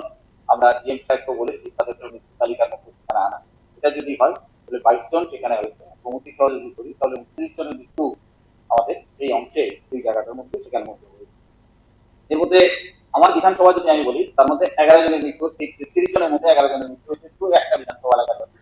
এর মধ্যে মর্মান্তিক দুটো মৃত্যু না বললেই সেখানে না হয়, সেটা হচ্ছে পেয়ারি দেববর্মার মৃত্যু, 6.5 বছরের মেয়ে সিনেমার ঘটনাকেও সেখানে মধ্যে পিস করে ছোট ঘরের মধ্যে ছিল, যখন সেই ঘরটা পড়ে গেল মা মেয়ে দুজনে ওখানের মধ্যে এলো 50 মিটার দূর থেকে একটা ঘর শেষে সেই মা মেয়েকে নিয়ে একটা বিল্ডিং ঘরে 3টা ওয়াল সেট করেছে। প্রথম ওয়াল সেট করেছে মা মেয়ে সব, দ্বিতীয় ওয়াল সেট করেছে মা মেয়ে সব, তৃতীয় ওয়াল সেট করেছে, 3টা ওয়াল সেট করে তার বাইরে এসে মা থেকে মেয়েটা ছিন্ন হয়ে যায় এবং মেয়েটা পাশের নিচে চলে যায় এবং তার মৃত্যু সেখানে মধ্যে হয়। 6.5 বছরের সেই ছাত্রী তার মৃত্যু সেখানে হয়েছে। রাস্তাঘাট সব বন্ধ, প্রায় 5 কিলোমিটার টিলার জমি পেরিয়ে আমি সেখানে গেছি। এত মর্মান্তিক, আপনাদের প্রত্যেকে সেই বাড়িতে অন্তত যাওয়া দরকার। আমি মন্ত্রী মহোদয়কে সেখানের মধ্যে বলবো সেই বাড়িতে সেখানের মধ্যে যাওয়া দরকার। আরেকটা আমার বিধানসভা কেন্দ্রে সেটা হলো গাছখান, সেখানেও গেছেন অনেকেই সেখানের মধ্যে গেছেন। সেখানে একই ঘরে 7 জনের 9 জনের মৃত্যু একই ঘরের ভেতরে, যেখানে 3 বছরের একটা বাচ্চা সেখানের মধ্যে আছে।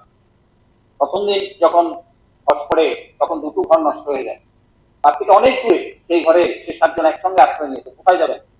শেষ পর্যন্ত দেখা গেছে অবশেষে পুরো ঘরটাকে সেখানের মধ্যে চাপা দিল এবং 7 জনের মৃত্যু হয়েছে। 3 জন কোন রকমে সেই ঘর থেকে বেরিয়ে এসেছেন, 7 জন একই বাড়িতে একই ঘরে তার মৃত্যু হয়েছে। দুটোই আমার বিধানসভা এলাকার ভেতরে এত মর্মান্তিক ঘটনা সেখানের মধ্যে হচ্ছে। সেই মিলে এখানে এই যে মৃত্যু মর্মান্তিক, এদের সংখ্যাটা হচ্ছে সেখানের মধ্যে হচ্ছে। দ্বিতীয়ত যে বিষয়টা সেটা হচ্ছে ঘর। এখানে নদীর অববাহিকা এলাকার ভেতরে যতটা গুদাম রয়েছে, একটি গুদাম ঘর রক্ষা পায়, অর্থাৎ মাডওয়াল বলতে যা বোঝায় সেখানে। এই মাডওয়াল গুলোর ভেতরে সেখানের মধ্যে দেখা গেছে যে বিলোনিয়া বিধানসভাতে 425টার মতো মাডওয়াল আমি এখন পর্যন্ত যতটুকু তথ্য পেয়েছি, এগুলো সাব ডিভিশনের ভেতরে আরো বেশি হবে সেখানের মধ্যে। 900-র উপরে মাডওয়াল সেখানের মধ্যে। বিলোনিয়া শান্তিবাজারে 592টার মতো হবে। সাবরুমের ক্ষেত্রে এখন আমি সেই তথ্যটা পাইনি। হ্যাঁ, উদয়পুরের ক্ষেত্রে যেটা আমি খবর নিলাম সেখানের মধ্যে প্রায় 850টার করে এই ধরনের ঘরের তথ্য পাওয়া গেছে, কিন্তু 2000 ঘর হবে সেই ঘর এখনো সবটা তথ্য আসেনি, এই হিসাব সেখানের মধ্যে দেখা গেছে। তাই সেদিক থেকে একটা বিরাট বিভৎসতা এই দক্ষিণ জেলা গোমতী সহ সর্বত্র এলাকার ভেতরে এই বন্যার প্রকোপ সেখানের মধ্যে ব্যাপক হবে সেখানের মধ্যে। আমাদের এখানের মধ্যে কয়েকটা ব্রিজ, চিত্তলি মুহুরী নদীর উপর ব্রিজ চলে গেছে, মুহুরী লতুয়া টিলা থেকে যোগাযোগের ব্রিজ চলে গেছে, উত্তর ইচ্ছে যারা স্কিল ব্রিজ সেখানের মধ্যে চলে গেছে। স্কুল ছাত্ররা এখন এপার ওপার যেতে পারছে না, স্কুলের ভেতরে মানুষ যেতে পারছে না। আমি আজকের এই আলোচনার ভেতরে সেখানে রাখবো, কালকেই ব্রিজ হবে না, কিন্তু সেই জায়গাগুলো অন্তত নৌকার ব্যবস্থা করে মানুষকে যাতে চলাচলের ব্যবস্থা করা যায়, প্রশাসনের তরফ থেকে সেই উদ্যোগ সেখানের মধ্যে যাতে নেওয়া হয়, সেই জিনিসটা সেখানের মধ্যে নেওয়ার জন্য আমি সেখানের মধ্যে বলবো। ট্রিটমেন্ট প্ল্যান জল নেই বিলোনিয়া শহরে, আপনারা জানেন মৌরিপুরে ট্রিটমেন্ট প্ল্যান ইনটেক ওয়াল চলে গেছে, এটা সহসা হবে না। তারপরেও সেদিন আলোচনার ভিত্তিতে দেখা গেছে আগামী 5 দিনের ভেতরে তারা অন্য বিকল্প পদ্ধতি ভেতরে জল ঢুকিয়ে সেখানের মধ্যে করার চেষ্টা হচ্ছে। দক্ষিণ মৌরিপুরে নদীর গতি পরিবর্তন হয়ে গেছে, বৃষ্টা পরিবার তার কোনো অস্তিত্ব সেখানের মধ্যে নেই। দক্ষিণ নদীর গতি পরিবর্তন হয়ে সেই গ্রামটাকে একটা করেছে, প্রচুর মানুষ ক্ষতিগ্রস্ত হয়েছে। সেখানে বাঁধ তৈরি করা দরকার, এটা খুব আর্জেন্ট ভিত্তিতে সেখানের মধ্যে এটা করা দরকার। দক্ষিণ মির্জাপুর, দক্ষিণ মৌরিপুরে বিলোনিয়া নগর অল্পের জন্য সেখানে রক্ষা পেয়েছে, আপনারা জানেন। বাঁধ উচ্চপুর দিয়ে জল যাওয়ার মতো পরিবেশ তৈরি হয়েছিল, সারা রাত আতঙ্কের মধ্যে মানুষ সেখানে ছিল। নদী ভেঙে চৌকি সেখানের মধ্যে হয়ে গেছে। দেখুন এই নদী পুকুরি অন্তত ওখানে গেসের ক্যাম্প, এখানে ট্রিটমেন্ট ক্যাম্প, টুকুল বাঁধানোর জন্য সরকারি ভাবে ব্যাপক উদ্যোগ সেখানে না নিলে পরে এই জায়গাগুলোতে রক্ষা সেখানের মধ্যে পাবে না। কয়ভাঙের পুরী তরামুখ বিরাট জলাশয়, সেখানে মানুষ আগরতলা থেকে মাছ ধরতে যায় সব করে বসে, ব্যাপক প্রায় সেখানের মধ্যে 100 পরিবার মাছ চাষ করে চুক্তি হয়ে গেছে, তাকে রক্ষা করা বাঁধানো তার প্রয়োজন সেখানের মধ্যে রয়েছে। এর বাইরে আর অনেকগুলো আছে। আমি মূলত এই বড় বড় নদীর বাঁধ, ব্রিজ সেগুলোর কথা আমি সেখানের মধ্যে তুলে ধরলাম।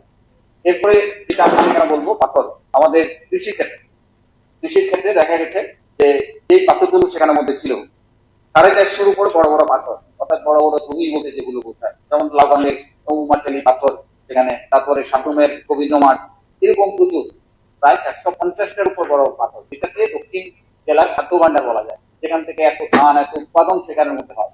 এই জমিগুলোতে বালি পড়েছে,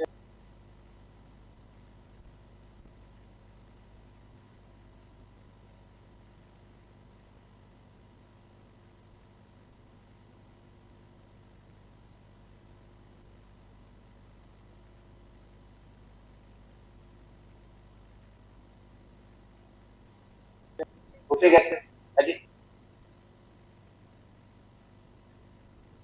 জেলার যে উৎপাদন, যেখান থেকে এত বেশি ধান উৎপন্ন হয়, সেই ধানের উৎপাদন কিন্তু সেখানের মধ্যে বন্ধ হয়ে যাবে। এই জিনিসগুলো সেখানে আমাদের দেখা যাবে। রাস্তাঘাট বা অন্যান্য বিষয়গুলো আমি সেখানে বন্ধ বলবো না, শুধু একটা বিষয় বলবো, পানের বরফ যারা করে, এটা একটা তাদের পেশার কাছে পড়াশোনার বিষয় হয়ে গেছে। সারা রাজ্যে সেই পান যায়, আমাদের তরমুজ সব জায়গায় যায়, রাবার বাগান বসেছে। এইভাবে এই যে সম্পদগুলো রক্ষা করার জন্য আমার মনে হয় কৃষি দপ্তরকে একটা ইতিবাচক ভূমিকা সেখানের মধ্যে নেওয়া দরকার। আমরা আলোচনা সম্পৃক্ত করছি, কিছু সাজেশন আমার তরফ থেকে সেখানের মধ্যে আমি দিচ্ছি। সেটা হচ্ছে জাতীয় বিপর্যয় এখনই যদি ঘোষণা না হয়, এত বড় বিপর্যয়ের পর যদি জাতীয় বিপর্যয় ঘোষণা না তাহলে কখন হবে? এত বড় বিপর্যয় ত্রিপুরাতে আর কখনো সেখানে কথা হয়নি, তাকে জাতীয় বিপর্যয় ঘোষণা করা দরকার। বন্যায় মৃত্যু প্রত্যেক পরিবার, এর মধ্যে 33টা, তার মধ্যে এক পরিবারের 7টা আছে, কোনোখানে 2টা আছে, এটা কমে যাবে। আমার মনে হয় তাদের পরিবারে ছোট্টখাটো হলে করে একটা সরকারি চাকরির ব্যবস্থা তাদের করে দিলে এটা ভালো হবে। ভেঙে পড়া বসে যাওয়া ঘরগুলো যেগুলো, আমরা 1,20,000 টাকা, পাহাড়ে 1,30,000 টাকা সরকারের তরফ থেকে ঘোষণা করা হয়েছে। আমার বক্তব্য হচ্ছে জিনিসপত্রের যা দাম 1,20,000 টাকায় কোনো ঘর করা যাবে না, সেদিক থেকে এটাকে বাড়িয়ে 2 লক্ষ টাকা করা হোক। আমি বিনীতভাবে সরকারের কাছে অনুরোধ করি, তাদের কাছে এখন যদি আপনি টাকাটা দেন, তারা যে অভাবের মধ্যে আছে, ল্যাব এসব থেকে শুরু করে বাড়ির কিছু নেই, একেবারেই কিছু নেই সে বাড়িগুলো, আপনি এখন টাকা দেন, টাকাটা তারা অন্য খাতে খরচ করে ফেলবে। আমি পিএম সাহেবকে সেখানে মধ্যে বলেছিলাম সরকারি উদ্যোগে যাতে করে সেই ঘরগুলো তৈরি করে দেওয়া যায়, যদি করে দেওয়া যায় তাহলে পরে অতি অল্প সময় তাদেরকে আমরা একটা বাসস্থান আমরা তৈরি করে দিতে পারি। হাতে হাতে যদি টাকা দেন, 1.5 বছর 2 বছরও সেই ঘর সেখানে তৈরি হবে না। কাজে সেদিক থেকে সরকারের কাছে আমার আবেদন যে এই জায়গাটাতে অন্তত সরকারি উদ্যোগ নিয়ে সেখানের মধ্যে ঘরটা যাতে করে দেওয়া হয়। কৃষি ঋণ অন্তত যারা বিপর্যস্ত এই জায়গাতে হয়েছে সার্ভে করে অন্তত তাদের কৃষি ঋণটাকে সেখানের মধ্যে মুকুব করা হোক। বিশেষ উদ্যোগ নিয়ে রেখা 200 দিনের কাজের ব্যবস্থা অন্তত সেখানে করা হোক, নাহলে ওরা ভাববে না। যে অবস্থা তৈরি হয়েছে, একজন আলোচনা করেছে বন্যা তীব্রতাটা যা ছিল, এখন তার ঘরে যখন যাচ্ছে তখন তার ভেতরে তীব্রতাটা আরো বেশি পরিমাণে সেখানে বাড়ছে, যন্ত্রণা প্রচুর পরিমাণে বাড়ছে। হয়তো এখন কিছু রিলিফ আজকে এনজিও দিচ্ছে, কোনোদিন কোনো পলিটিক্যাল পার্টি দিচ্ছে, কোনোদিন সরকারি ভাবে দিচ্ছে, কোন রকম তারা বেঁচে আছে। খুব ভয়াবহতা সেখানের মধ্যে তৈরি হবে। কাজে সেই দিক থেকে শহরের 100 দিনের কাজগুলোকে যেটা ছিল এখন মুখ্যমন্ত্রী সড়ক রোজগার যোজনা আর রেগাতে 200 দিনের কাজের ব্যবস্থা সেখানের মধ্যে করা হবে। চলতি মাসের প্রতিটা শ্রমিক, আপনি যদি জায়গার কাজ করেন এখন কোনো শ্রমিক পাবেন না, তার কারণ কি সেই নিজের বাড়ি পরিষ্কার করতে সেখানের মধ্যে তার হিমশিম খেতে হচ্ছে, বাড়ির জিনিস এত পরিমাণে নষ্ট হয়েছে সেটাকে সে ফুল করতে পারছে না। কাজে সেই দিক থেকে 15 দিনের টাকা তাকে দিয়ে সেই নিজ বাড়িতেই সেখানের মধ্যে কাজ করে সরকারি এই ধরনের একটা নির্দেশ হোক, যাতে করে প্রত্যেকের রেগার কার্ডের ব্যাপারে 15 দিনের টাকাটা এন্ট্রি করে দেওয়া হোক, সে তার নিজ বাড়িতে সেই কাজ সেখানের মধ্যে করছে, সেই কাজটাকে মান্যতা দিলে অন্তত 15 দিনের টাকাটা যদি সে পায় তাহলে অন্তত সে প্রাথমিকভাবে খেয়ে পড়ে কিছুটা বেঁচে থাকতে পারবে। একটু কিছু টাকার কথা আপনারা বলেছেন পুকুর এবং জলাশয়ের ক্ষেত্রে, আমি সময় নষ্ট করবো না, সেই দিক থেকে আমি সেখানের মধ্যে বলবো যে পুকুরগুলোর মাঠগুলোকে সরকারি ভাবে তৈরি করে দেওয়া হোক, পুকুরে যারা ক্ষতি হয়েছে তাদের চারাপোনা সেখানের মধ্যে দেওয়া হোক, মাছের খাদ্য সেখানের মধ্যে দেওয়া হোক। এই ভিত্তিতে তার সঙ্গে 5,000 টাকাও যদি দেন তাহলে পরে যত জলাশয় ক্ষতিগ্রস্ত হয়েছে তারা অন্তত একটু হলে পরেও তারা রিস্ক সেখানের মধ্যে পাবেন, এই জিনিসটা সেখানের মধ্যে বলবো। গবাদি পশুর ক্ষেত্রে সরকারের সিদ্ধান্ত সঠিক আছে, যেটা আছে সেটা ঠিক আছে, কোনো সমস্যা নেই। ব্যবসায়ীদের ক্ষেত্রে কোনো সিদ্ধান্ত নেই। আমি গিয়েছিলাম বিলোনিয়া শহরের প্রচুর ব্যবসায়ী জলে নিয়েছে, তাদের গুদাম থেকে খাদ্যশস্য নষ্ট হয়েছে, ঘরের ক্ষেত্রে আছে, অন্যান্য ক্ষতিপূরণের জন্য আছে, কিন্তু ব্যবসায়ীদের প্রশ্ন হচ্ছে আমাদের জন্য কি? আমি বলবো সেখানে যারা ব্যবসায়ী তাদের জন্য যে ক্ষতিপূরণ তাকেও তালিকাভুক্ত সেখানে করা হোক, তাদের যাতে ক্ষতিপূরণের ব্যবস্থা সেখানের মধ্যে করা যায় সেই জিনিসটা সেখানের মধ্যে দেখা দরকার। বিহারীতে বর্মা 6.5 বছরের ছাত্রী, দেবীপুরের মিনতি চাকমা ক্লাস 4 ছাত্রী, তারা যে স্কুলে পড়ে সেই দুটি স্কুল বিহারীতে বর্মা স্মৃতি বিদ্যালয়, মিনতি চাকমা স্মৃতি বিদ্যালয়ের নামকরণ হোক, তাদের প্রতি সম্মান জানানো হবে।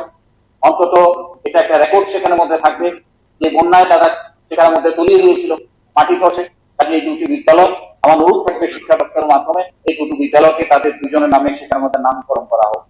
গার্ডানের ক্ষেত্রে একটা সমস্যা তৈরি হয়েছে, মাননীয় মন্ত্রী মহোদয় সেখানে গিয়েছিলেন। এই বাড়িতে 7 জন তারা মাটি চাপা পড়েছে, তারা সেই বাড়িতে থাকতে চাইছে না, সেখানে ঘর দিলেও তারা সেখানের মধ্যে ঘর করবে না। তাদের মনের ভেতরে এটা ঢুকেছে যে 7 জন আমরা যেখানে মাটি চাপা পড়েছি এখানে আমরা কোনো ঘর করবো না। কাজেই রেভিনিউ ডিপার্টমেন্টের মন্ত্রীর কাছে আমার অনুরোধ থাকবে সেখানে তাদের জন্য একটা বিকল্প জায়গা অ্যালটমেন্ট করা হোক, যাতে করে তারা সেখানে বাসগৃহ নির্মাণ করে সেখানের মধ্যে থাকতে পারে। মাননীয় খাদ্যমন্ত্রী এখানে আছেন, আমি অনুরোধ করবো 6 মাস যে 5 কেজি সেখানে দেওয়া হচ্ছে এটা তো একটা দিচ্ছি আমরা। চালের দাম বাজারে প্রচুর, 30-32 টাকা চাল এখন 45 টাকা হয়ে গেছে নর্মাল। 10 কেজি করে চাল অন্তত আগামী 6 মাস সেখানে তাদের ফিডিং, 2 কেজি করে ডাল, 2 লিটার সরষের তেল, 1 লিটার কেরোসিন, অন্তত 6 মাস যারা ক্ষতিগ্রস্ত হয়েছে, আমি সবাইকে বলবো না, যে এলাকাতে তারা ক্ষতিগ্রস্ত হয়েছে প্রথম তাদের দিন, কিন্তু ক্ষতিটা শুধু তারা হয়েছে তা না, বাজারে কিন্তু অন্যরাও খেতে পারবেন না, চাও থাকবে না, উৎপাদন নেই, এখন উৎপাদন হবে না আগামী 6 মাস। কাজেই সারা রাজ্যের গরিব সাধারণ মানুষের মানুষ তাদেরকে কি চাল দিচ্ছে, তাদের পরিবারগুলোতে অন্তত যদি এটা করা যায় তাহলে করে এটা দারুণ ভাবে উপকৃত সেখানে মধ্যে হতে পারবে। আমি অনুরোধ করবো মুখ্যমন্ত্রী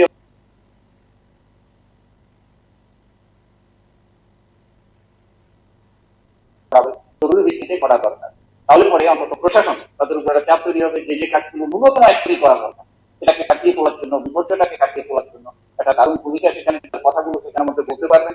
তাদের এটা জরুরি ভিত্তিতে 8টা জেলাতেই এই ধরনের মিটিং করা দরকার। মাইক্রো ফিন্যান্স তাদের চাপ প্রচন্ড হবে, আগে ছিল নাটকই আছে। সরকারের তরফ থেকে কিছু করা যায় না, কারণ তারা প্রচন্ড চাপ সৃষ্টি করছে টাকা পয়সার জন্য। এই সময় কোনো মানুষ তারা এটা দিতে পারবে না। নদীর নব্যতা বৃদ্ধি করা দরকার, প্রশ্ন এসেছে। নদীর নব্যতা বৃদ্ধির জন্য বালু যারা তুলছেন বিপজ্জনক, তারা পাট থেকে বালুটা তুলে, তারা মাছ থেকে যদি বালু তুলে তোলে পরে বন্যা হবে না, কিন্তু পাশ থেকে তোলার ফলে সমস্ত নদীগুলো ভেঙে যাচ্ছে। এটাই জন্য সেখানের মধ্যে বিপদগুলো বেশি পরিমাণে সেখানের মধ্যে বাড়ছে। কাজেই যারা এটা দেখেন যে দপ্তর, তারা অনুরোধ করবো যে ওই তাদের প্রতি সেই নির্দেশ সেখানের মধ্যে দেওয়া। আমি অনুরোধ করবো সর্বশেষ আমার অনুরোধ, যেটা হচ্ছে এমএলএ ফান্ড। এমএলএ ফান্ডে এই বন্যা বিপর্যয়ের ভিত্তিতে এক্সট্রা 50 লক্ষ টাকা প্রত্যেক এমএলএ দের, তারা আগে যে বরাদ্দ আছে সেটা আছে, এক্সট্রা 50 লক্ষ টাকা এই বন্যাতে যাতে প্রত্যেক এমএলএ তারা এই প্রপোজাল গুলো দিয়ে বিভিন্ন বন্যায় ক্ষতিগ্রস্ত বিভিন্ন দিকগুলোকে সেখানে তুলে আনতে পারে, তার জন্য যদি এটা দেয় তাহলে পরে এটা দারুণ হবে, আমরা উপকৃত সেখানে মধ্যে হবো। এই জন্যই এই কয়েকটি প্রস্তাব আমি আপনাদের সামনে সেখানের মধ্যে রাখছি। একটা প্রশ্ন শুধু কমলপুরের বিধায়ক সেখানে বলেছেন, আমি জানি না উনি প্রত্যেকেই আলোচনা পেয়েছেন।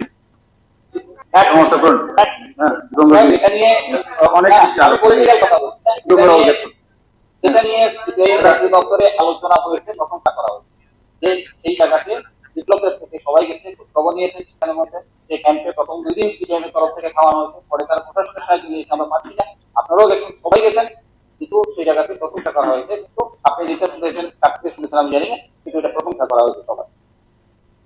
ধন্যবাদ। এখন তো মাননীয় মন্ত্রী বলবেন, তো এর আগে আমার কিছু সাজেশন আছে যে বিশেষ করে গুমটি যে জল কমলপুরে বেশি এফেক্ট, বিষয়টা আমি দিন ধরে ইয়ে করছিলাম। তো এটা ছবি মোড়াতে যে জায়গাটা গুমটি ফিরে আসছে জলটা, মানে এই জায়গাটা খুবই সংকুচিত, তার জন্য এটা মারাত্মক ধরনের এখানে এফেক্ট হয়। এবং এরপরে এখান থেকে পাহাড় থেকে জলটা যখন বর্মা থেকে বেরিয়ে আসে মাতাবাড়ি, কনস্টিটুয়েন্সি, পাকমা, নলসর এদিকে মানে অত্যন্ত বেগে নিয়ে যাতে আরো নষ্ট হচ্ছে। তো তার জন্য সবাই সাহসের সবাই এটাকে চিন্তা করা উচিত। শুধু এটা নয়, কারণ মানুষ এতগুলি যে এই বৃষ্টি বা এরকম থেকে হবে, বছর বছর হবেই, এটা পার্মানেন্ট সলিউশন করার জন্য সবরমতী নদী মোদী যেটা গুজরাটে করেছেন, রিভার ব্যাংক এরকম করে গুমতি বলুন, তলাইয়ে বলুন, এগুলি আমরা রক্ষা করা যায় কিনা একটা মাস্টার প্ল্যান তৈরি করার জন্য এটা আমার আইডিয়া শেয়ার করছিলাম। এখন মাননীয় ভারপ্রাপ্ত মন্ত্রী আজকে এই আলোচনাটা সব এটাকে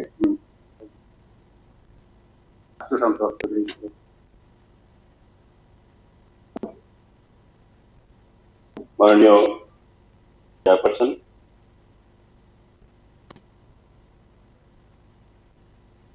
গত 19 তারিখ থেকে প্রায় 24 তারিখ পর্যন্ত সারা রাজ্যে বৃষ্টির ফলে যে বন্যা সংঘটিত হয়েছে এবং বন্যার সময় বিশেষ করে অমরপুর, মন্ত্রী জেলা এবং দক্ষিণ জেলা সহ আমাদের সিপাহী জেলা, সোনামুড়া সব থেকে ত্রিপুরা রাজ্যে বেশি ক্ষতিগ্রস্ত। আমরা অনেক বন্যা দেখেছি ছোটবেলা থেকে, এবং মাননীয় বিরোধী নেতাও যখন ছোট ছিলেন যে বন্যা দেখেছি, তার থেকে বর্তমান যে বন্যা তার রূপ প্রকৃতির রূপ অনেক ভয়াবহ, এবং ক্ষয়ক্ষতির পরিমাণ অনেক বেশি। এবং এবারই একটা বিধানসভায় একটা বিষয় যেটা নিয়ে আলোচনা চলছে, ট্রেজারি ব্যাংক এবং বিরোধী ব্যাংক প্রত্যেকে এক বাক্যে এক সুরে কিভাবে রাজ্যকে তার থেকে এই গ্রেভ সিচুয়েশন থেকে বের করা যায় এবং পুনরায় আমাদের রাজ্যের যে প্রগতি বা উন্নতি সেটাকে সামনের দিকে এগিয়ে নিয়ে যাওয়া যায় সে বিষয়ে প্রস্তাব রেখেছি। এবং অত্যন্ত গঠনমূলক আলোচনা মাননীয় বিরোধী দলনেতা শুরু করে কংগ্রেস দলের বিধায়ক এবং সর্বশেষ আলোচনা করি। আমি সবাইকে ধন্যবাদ জানাবো, এবং আগামী দিনেও যদি আমরা এভাবে চলতে পারি hand to hand, shoulder two shoulder for the development of our state, আমি মনে করি যে আমাদের রাজ্যের উন্নয়ন খুব শীঘ্রই অন্যান্য প্রদেশের সঙ্গে আমরা ঠেকা দিতে পারবো বা এগিয়ে যাবো। আমরা বন্যা দেখি, গুজরাটেও বন্যা চলছে আমরা দেখি, কেরালাতে ল্যান্ডস্লাইডে ওয়েনাদে ঘটনা ঘটেছে আমরা দেখি, আমরা চেন্নাইতেও দেখেছি, এবং বিভিন্ন সময় প্রকৃতির কারণে সুনামি বলুন, আমাদের রাজ্যের আয়লা বলুন, প্রতিটি ক্ষেত্রে আমরা দেখেছি। এবং তার পরবর্তী সময়ে যে বিপর্যয়, পরবর্তী সময়ে প্রশাসনের তৎপরতার ফলে কিভাবে মানুষকে আবার সংঘবদ্ধ করে সামনের দিকে আমাদের চলতে হবে তার থেকে আমরা শিক্ষা নিয়েছি। মাননীয় চেয়ারপারসন মহোদয়, 19 তারিখ থেকে যে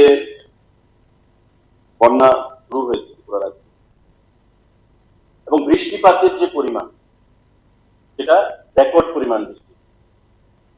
আমি আমার বক্তব্যের শুরুতেই ধন্যবাদ জানাবো মাননীয় মুখ্যমন্ত্রীর নেতৃত্বে রাজ্য প্রশাসনের এন্টায়ার টিম,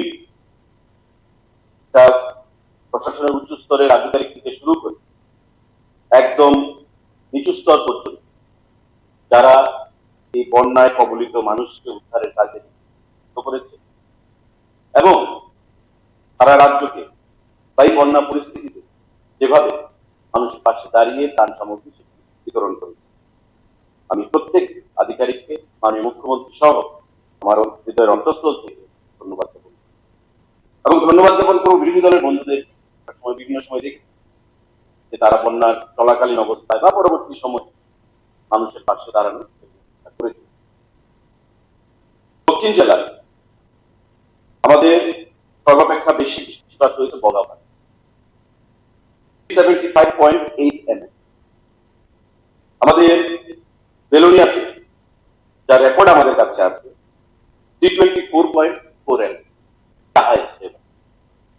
আমাদের গোমতী জেলায় অমরপুর 307 mm এবং সব থেকে বৃষ্টিপাত যেটা হয়েছে অ্যাক্রস দ্য স্টেট সেটা হচ্ছে বগাপাতে 493.6। তো স্বাভাবিকভাবে ধারণা করা যায় যে ক্ষয়ক্ষতির পরিমাণটা দক্ষিণ জেলায় বেশি এবং গোমতী জেলায় বেশি। মাননীয় চেয়ারপারসন মহোদয়, আমি ধন্যবাদ জানাবো মাননীয় প্রধানমন্ত্রী। আজকে মাননীয় মন্ত্রী সাহেব বললেন যে আরো একজনের মৃত্যু ঘটেছে। মাননীয় প্রধানমন্ত্রী ঘোষণা করেছে যে যাদের মৃত্যু ঘটেছে সেই পরিবারকে 2 লক্ষ টাকা প্রদান করা হবে এবং অ্যাডভান্স পেমেন্ট করে ডিজাস্টারের এগেনস্টে 40 কোটি টাকা উনি আমাদের প্রদান করেছেন। শুধু তাই নয়, আমাদের মধ্যপ্রদেশের মাননীয় মুখ্যমন্ত্রী 20 কোটি টাকা, উত্তরপ্রদেশের মাননীয় মুখ্যমন্ত্রী 10 কোটি টাকা, ছত্তিশগড়ের মাননীয় মুখ্যমন্ত্রী 15 crore, আমাদের পার্শ্ববর্তী আসাম এবং অরুণাচলের মুখ্যমন্ত্রী 5 কোটি টাকা করে আমাদের রিলিফ ফান্ডে প্রদান করেছেন, যাতে করে আমরা ঐক্যবদ্ধভাবে সংঘবদ্ধভাবে এই ক্রাইসিস থেকে রাজ্যটাকে বের করে আনতে পারি, মানুষের পাশে দাঁড়াতে পারি। তার বাইরে অসংখ্য যারা আমাদের রাজ্যকে ভালোবাসেন, বিভিন্ন এনজিও, বিভিন্ন ক্লাব, ব্যবসায়ী প্রতিষ্ঠান এবং ইন্ডিভিজুয়াল যারা চিফ মিনিস্টার রিলিফ ফান্ডে দান করে সাহায্য করার জন্য হাত দাঁড়িয়ে দিচ্ছি, রাজ্য সরকারের তরফ থেকেও আমি ব্যক্তিগত তরফ থেকে তাদেরকে অনেক ধন্যবাদ জ্ঞাপন করছি। আমাদের বিশ্বাস যে আগামী দিন শাসক দল এবং বিরোধী দল, যেহেতু we all are son of the soil, আমাদের এই রাজ্যে থাকতে হবে, আমাদের রাজ্যটাকে এগিয়ে নিয়ে যেতে হবে। যেভাবে পরামর্শ চুক্তি দিয়ে তারা সরকারকে সাহায্য করেছে এবং মাননীয় মুখ্যমন্ত্রীর পৌরোহিত্যে যে সর্বদলীয় বৈঠক অনুষ্ঠিত হয়েছে তাতেও তারা উপস্থিত হয়ে তাদের পরামর্শ প্রদান করেছে। মাননীয় মুখ্যমন্ত্রী নিশ্চয়ই সেদিকে কাজ করবেন এবং উনি অলরেডি কাজ শুরু করে দিয়েছেন। বন্যার সময় আমাদের প্রশাসন থেকে খাদ্য দপ্তরকে দায়িত্ব প্রদান করা হয়েছিল যাতে দক্ষিণ জেলা, গোমতী জেলা, সিপাহীজলা প্রত্যেকটি জায়গায় মানুষকে খাদ্য প্রদান করা যায় এবং ফিল্ড লেভেল থেকে এসডিএম, ডিএম লেভেল থেকে রিকোয়ারমেন্ট হলো যে শুকনা খাবার পাঠাতে হবে, কারণ ওয়াটার লগিং চতুর্দিকে ছিল এবং মানুষ যাওয়ার ক্ষমতা ছিল না। রাজ্য সরকার আমাদের খাদ্য দপ্তর থেকে অবগতির জন্য আমি জানাচ্ছি, যে দপ্তর আমার কাছে রয়েছে, টোটাল 40,073টা ড্রাই ফ্রুটস এর প্যাকেট সেখানে প্রদান করা হয়েছে। দুটো ভাবে এনডিআরএফ এর টিম এসছে এবং আমাদের এয়ারফোর্স এর হেলিকপ্টার তার থেকে এয়ার ড্রপিং করা হয়েছে এবং বাই রোডে গাড়ির মাধ্যমে সেখানে পাঠানো হয়েছে। এই যে 40,073 ফুড প্যাকেট, তার বাইরে আরো এডিশনাল 4,500 ফুড প্যাকেট প্রদান করা হয়েছে এই বন্যায় ত্রাণ সামগ্রী হিসেবে। আমাদের বিশেষ করে অমরপুর এখানে মাননীয় অর্থমন্ত্রী ছিলেন, গোমতী ডিস্ট্রিক্ট দেখেছিলেন, স্পেশাল ডিএম নিয়োগ করা হয়েছিল গোমতী। এসডিএম, বিডিও, আমাদের বিধায়ক রঞ্জিত বাবু এখানে আছেন, প্রত্যেকে মিলে একটা কোহেসিভ টিম হিসাবে মানুষের পাশে থেকে এখানে কাজ করেছে এবং যতক্ষণ প্রয়োজনীয়তা ছিল যে ত্রাণ সামগ্রী, ফুড আইটেমস, ততক্ষণ আমাদের দপ্তর থেকে এটা প্রদান করা হবে। মাননীয় মুখ্যমন্ত্রী বারবার বলেছেন আমাদেরকে কথা বলে যে কন্টিনিউটি থাকতে হবে এবং যতক্ষণ প্রয়োজনীয়তা আছে সেটা মাথায় রাখতে হবে। কারণ আমাদের টোটাল যে রিলিফ ক্যাম্প প্রাথমিকভাবে 821টা ওপেন করা হয়েছে, 821 রিলিফ ক্যাম্প, এবং তাতে প্রায় 1.5 লাখ পিপল তার মধ্যে শেল্টার দেওয়া হয়েছে। তো স্বাভাবিকভাবে এখানে প্রশ্ন আসতে পারে যে 1,05,000 মানুষ যদি শেল্টার হাউসে থাকে, রিলিফ ক্যাম্পে থাকে, তবে 40,000 বা 45,000 ফুড প্যাকেট দিয়ে কি করে সাফিসিয়েন্ট হবে? এটা প্রাথমিকভাবে দেওয়া হয়েছে। তার বাইরে লোকাল ডিএম, এসডিএম থেকে সেখানে প্রকিউর করে অন্য জায়গা থেকে এনে তাদেরকে খাবার প্রদান করা হয়েছে এবং এখন রেশন শপের মাধ্যমে যে সাপ্লাই, সে সাপ্লাই সেখানে কন্টিনিউ হয়েছে। আপনাদের অবগতির জন্য আমরা জানাচ্ছি মাননীয় চেয়ারপারসন মহোদয়, বন্যার কবলে আমাদের টোটাল 2057টা রেশন শপ রয়েছে। অনেক এমন রেশন শপ রয়েছে যেখানে জল ঢুকে চালের বস্তা, বিভিন্ন সামগ্রী সেখানে ক্ষতি হয়েছে, প্রবল ক্ষয়ক্ষতি হয়েছে। দপ্তর থেকে সেটা সার্ভে করা হচ্ছে, ডাইরেক্টর লেভেলে সেটা মিটিং হয়েছে এবং খুব শীঘ্রই সেই রিপোর্ট আসবে যে কতটা রেশন শপে কত টাকার পরিমাণ এখানে ক্ষয়ক্ষতি হয়েছে। তারপরে আমরা এনশিওর করছি যে আগামী দিনে রেশন শপের মাধ্যমে কোনো ধরনের ফুড সাপ্লাইয়ে কোনো ডিসরাপশন আসবে না বা কোনো ধরনের ইরেগুলারিটিস এখানে থাকবে না। কন্টিনিউটি আমরা বজায় রাখবো, কারণ আমরা বুঝতে পারি গ্রেভিটি অফ দ্য সিচুয়েশন এবং বর্তমানে দুর্গাপুজোর সময় সামনে মানুষ তার সর্বস্ব কিছু হারিয়েছে। আমরা মানুষের পাশে দাঁড়িয়ে কিভাবে মানুষকে সেই সার্ভিস বা রিলিফ দেওয়া যায় সেই বিষয়ে আমাদের চিন্তা ভাবনা রয়েছে। মাননীয় লেবার ডিপার্টমেন্টের মন্ত্রী আছে, এখন পর্যন্ত আমাদের মাননীয় বিরোধী দলের বন্ধুরাও জানবেন, টোটাল নির্মাণ শ্রমিক 4,000 টাকা করে 42,981 জনকে প্রদান করা হচ্ছে। তাতে ইনভলভমেন্ট হচ্ছে 17,19,24,000 টাকা, অর্থাৎ 17,19,00,000 টাকার উপর ডিসবার্সমেন্ট শুরু হয়ে গেছে, অ্যাকাউন্টে যাচ্ছে ডাইরেক্ট। লেবার ডিপার্টমেন্ট আমাদের রাজ্যে 42,981 জন নির্মাণ শ্রমিক 4,000 টাকা করে প্রদান করা হবে। যদিও সেই টাকা নগণ্য হতে পারে, প্রশ্ন আসতে পারে যারা সর্বোচ্চ হারিয়েছে 4,000 টাকা দিয়ে তাদের কি হবে। This is a good gesture on the part of the government, labour department.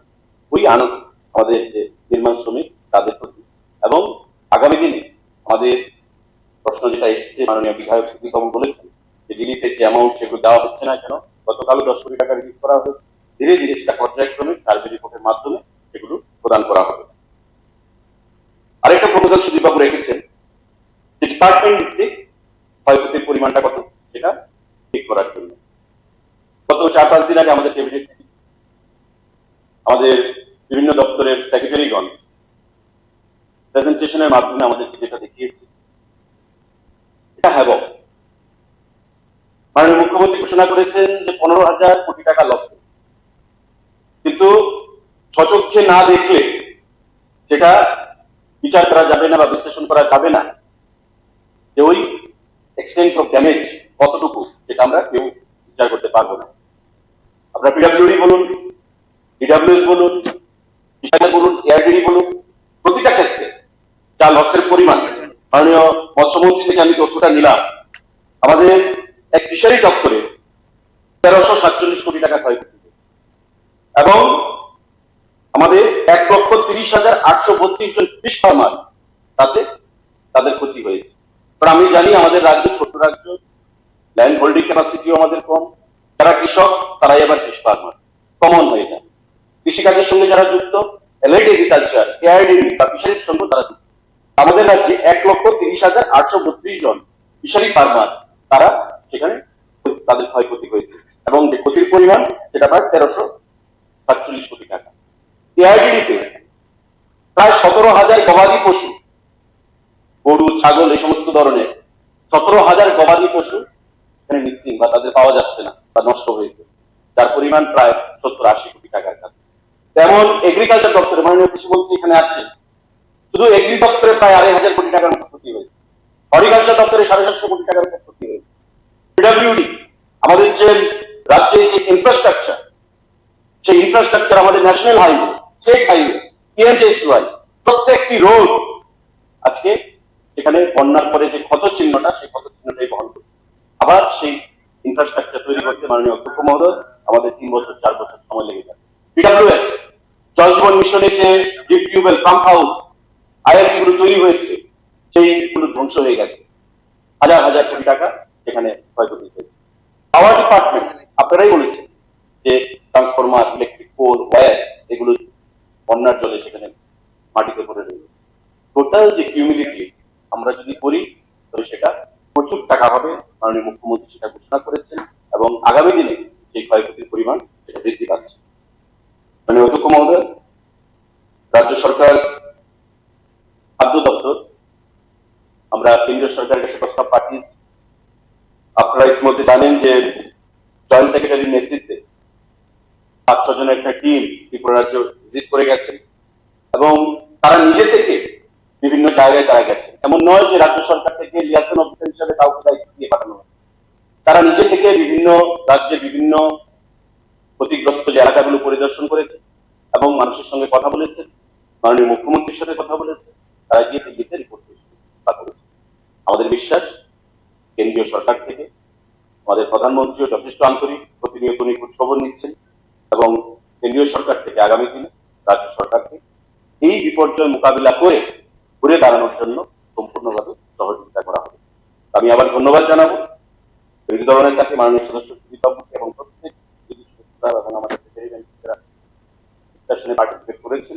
খুব কনস্ট্রাকটিভ, গঠনমূলক আলোচনা হয়েছে এবং এই একটা বিষয়, যেটা বিষয় ডিবেটের কোনো বিষয় না, আর্গুমেন্টের কোনো বিষয় না।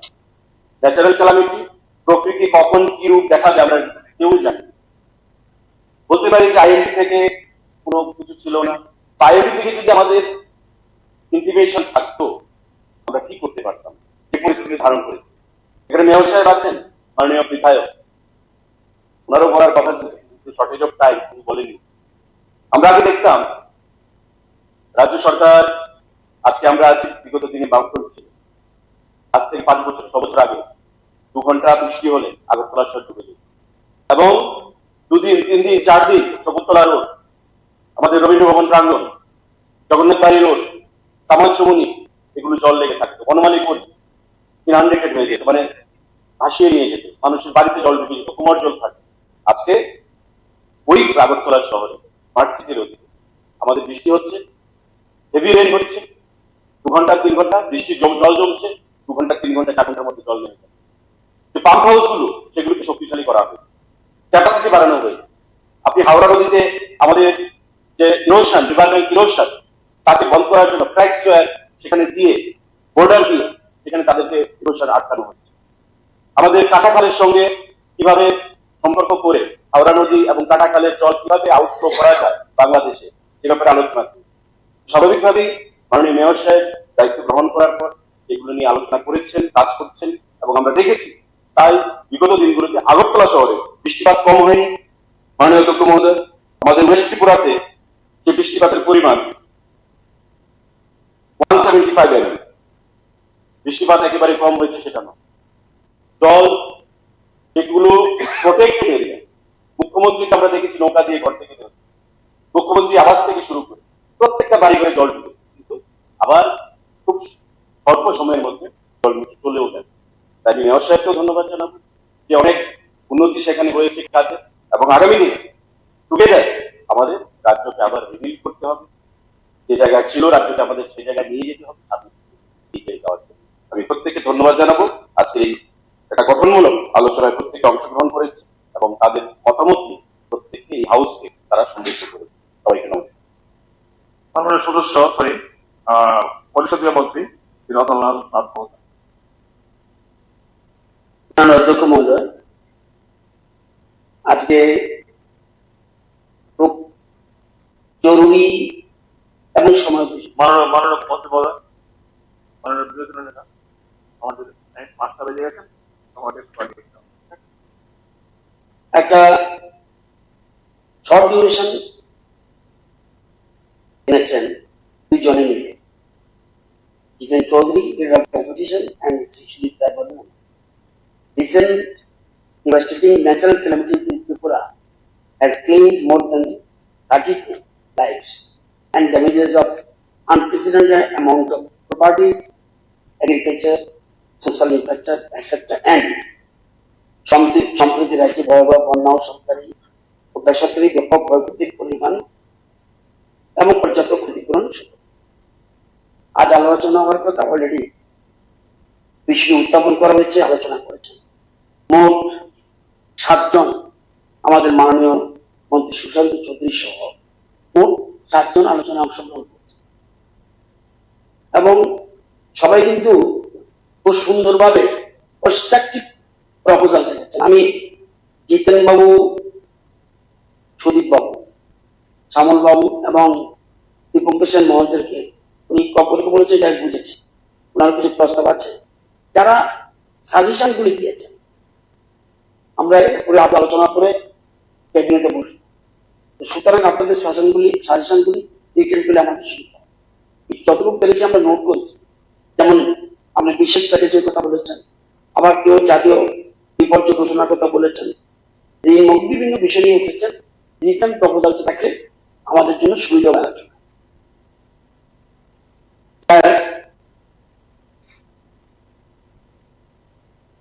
এই ত্রিপুরা রাজ্যের ইতিহাসে অনেকে বলবেন 7 বছর আগে, 18 বছর আগে, ত্রিপুরা রাজ্যের ইতিহাসে এবং আমি আমার রাজ্যবাসী এই ধরনের বৃষ্টিপাত এবং ভয়াবহ বন্যার প্রেক্ষাপট 52 আর 53 হতে পারে। তখন আমি ছোট, 5-6 বছর বয়স, 4 বছর বয়সে বাংলাদেশ ইরান পাকিস্তান থেকে বিরাট একটা ফ্রড হয়েছিল, সিনিয়ররা বলতে পারে। কিন্তু এবার একটা ভয়াবহ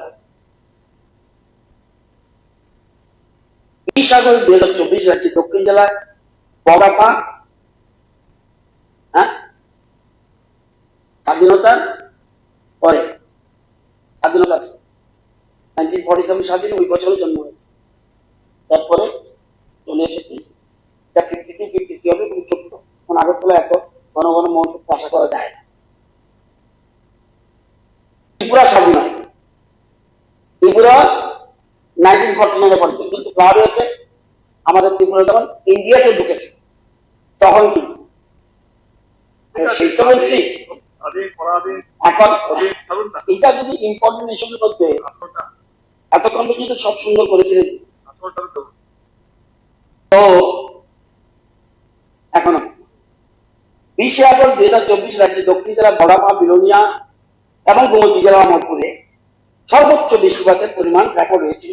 কত আমার এখানে আছে এত বলার দরকার টাইম না। এবং 21 আগস্ট 2024 পশ্চিম জেলার আগরতলা, এডিনগর এবং খোয়াই জেলায় আমার সর্বোচ্চ বৃষ্টিপাতের পরিমাণ রেকর্ড হয়েছে। পাশাপাশি গত 22 আগস্ট 2024 ডগাপা, সোনামুড়া, মোহনপুরে সর্বোচ্চ বৃষ্টিপাতের পরিমাণ রেকর্ড হয়েছে।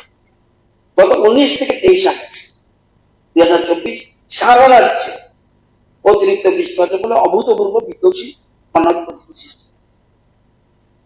একটা প্রশ্ন এসেছে যে আইএমডি কি করছে।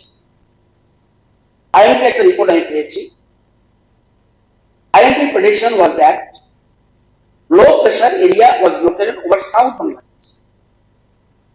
Initially, it was to move northward and westward and subsequently towards West Bengal, Jharkhand and adjoining Bihar and Uttar Pradesh. যে সময় আমাদের জানা হয়েছে, বলছি রেকর্ড দিকে নেই। As per the IMD, the weather forecast was for moderate rainfall in most of places of all Tripura districts. There was no prediction of such extremely heavy rainfall in South Tripura and Gomoti districts, which were most affected due to rains, landslides and floods. Heavy rainfall happened in short period in Tripura caused floods.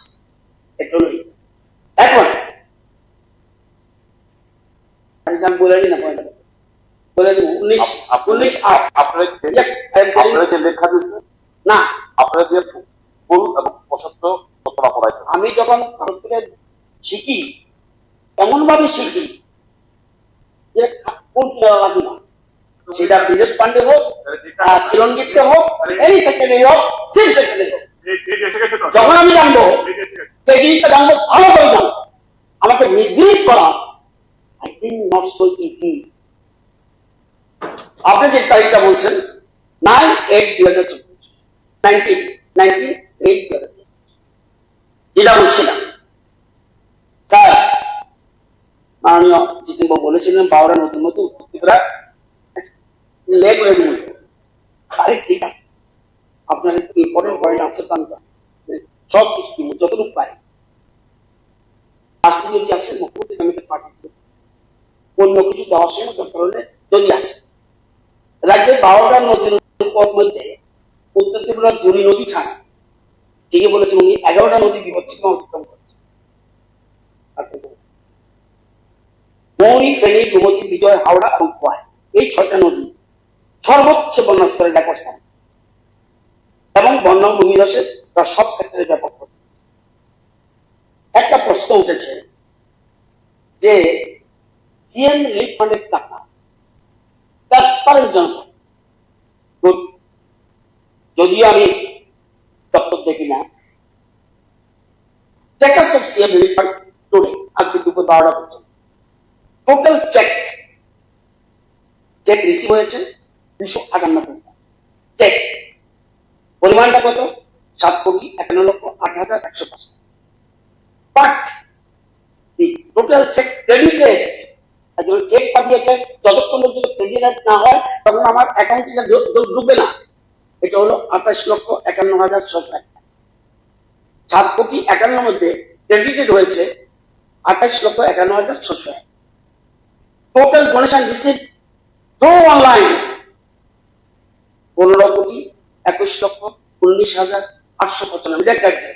এই document আগেরটা বলছে tax, চেকের মধ্যে credited, এটা হলো online. Online মানে direct donation receive from different state, যেটা আমাদের মাননীয় মন্ত্রী বলেছে। Arunachal Pradesh 5 crore uncredited, Uttar Pradesh 10 crore uncredited, Assam 5 crore check receive but not, Chhattisgarh 15 কোটি promise but check not receive, Madhya Pradesh কারণ এখন পর্যন্ত কেমন দেয়নি পরে জানি না, Madhya Pradesh 20 crore promise but check not receive. তাহলে যদি আমি দেখি এই যে ক্রেডিটের সংখ্যা, ক্রেডিটেড যেটা অ্যাকাউন্ট 15,21,000, 28,05,10,00,000, 30,49,71,496 টাকা আজকের দিনে আগে দুপুর বাকি কিন্তু আছে, এটা যখন চেক দিল। এখন প্রশ্ন হলো রাজ্যে এই যে বিপদ, গোমতী, দক্ষিণ ত্রিপুরা, সিপাহীজলা, কোয়াই, পশ্চিম প্রায় 3,70,000 মানুষ নিরাপদ স্থানে এবং প্রাণীকে সরিয়ে নেওয়া হয়েছে। রাজ্যে প্রায় 17 লক্ষ মানুষ ক্ষতিগ্রস্ত হয়েছেন।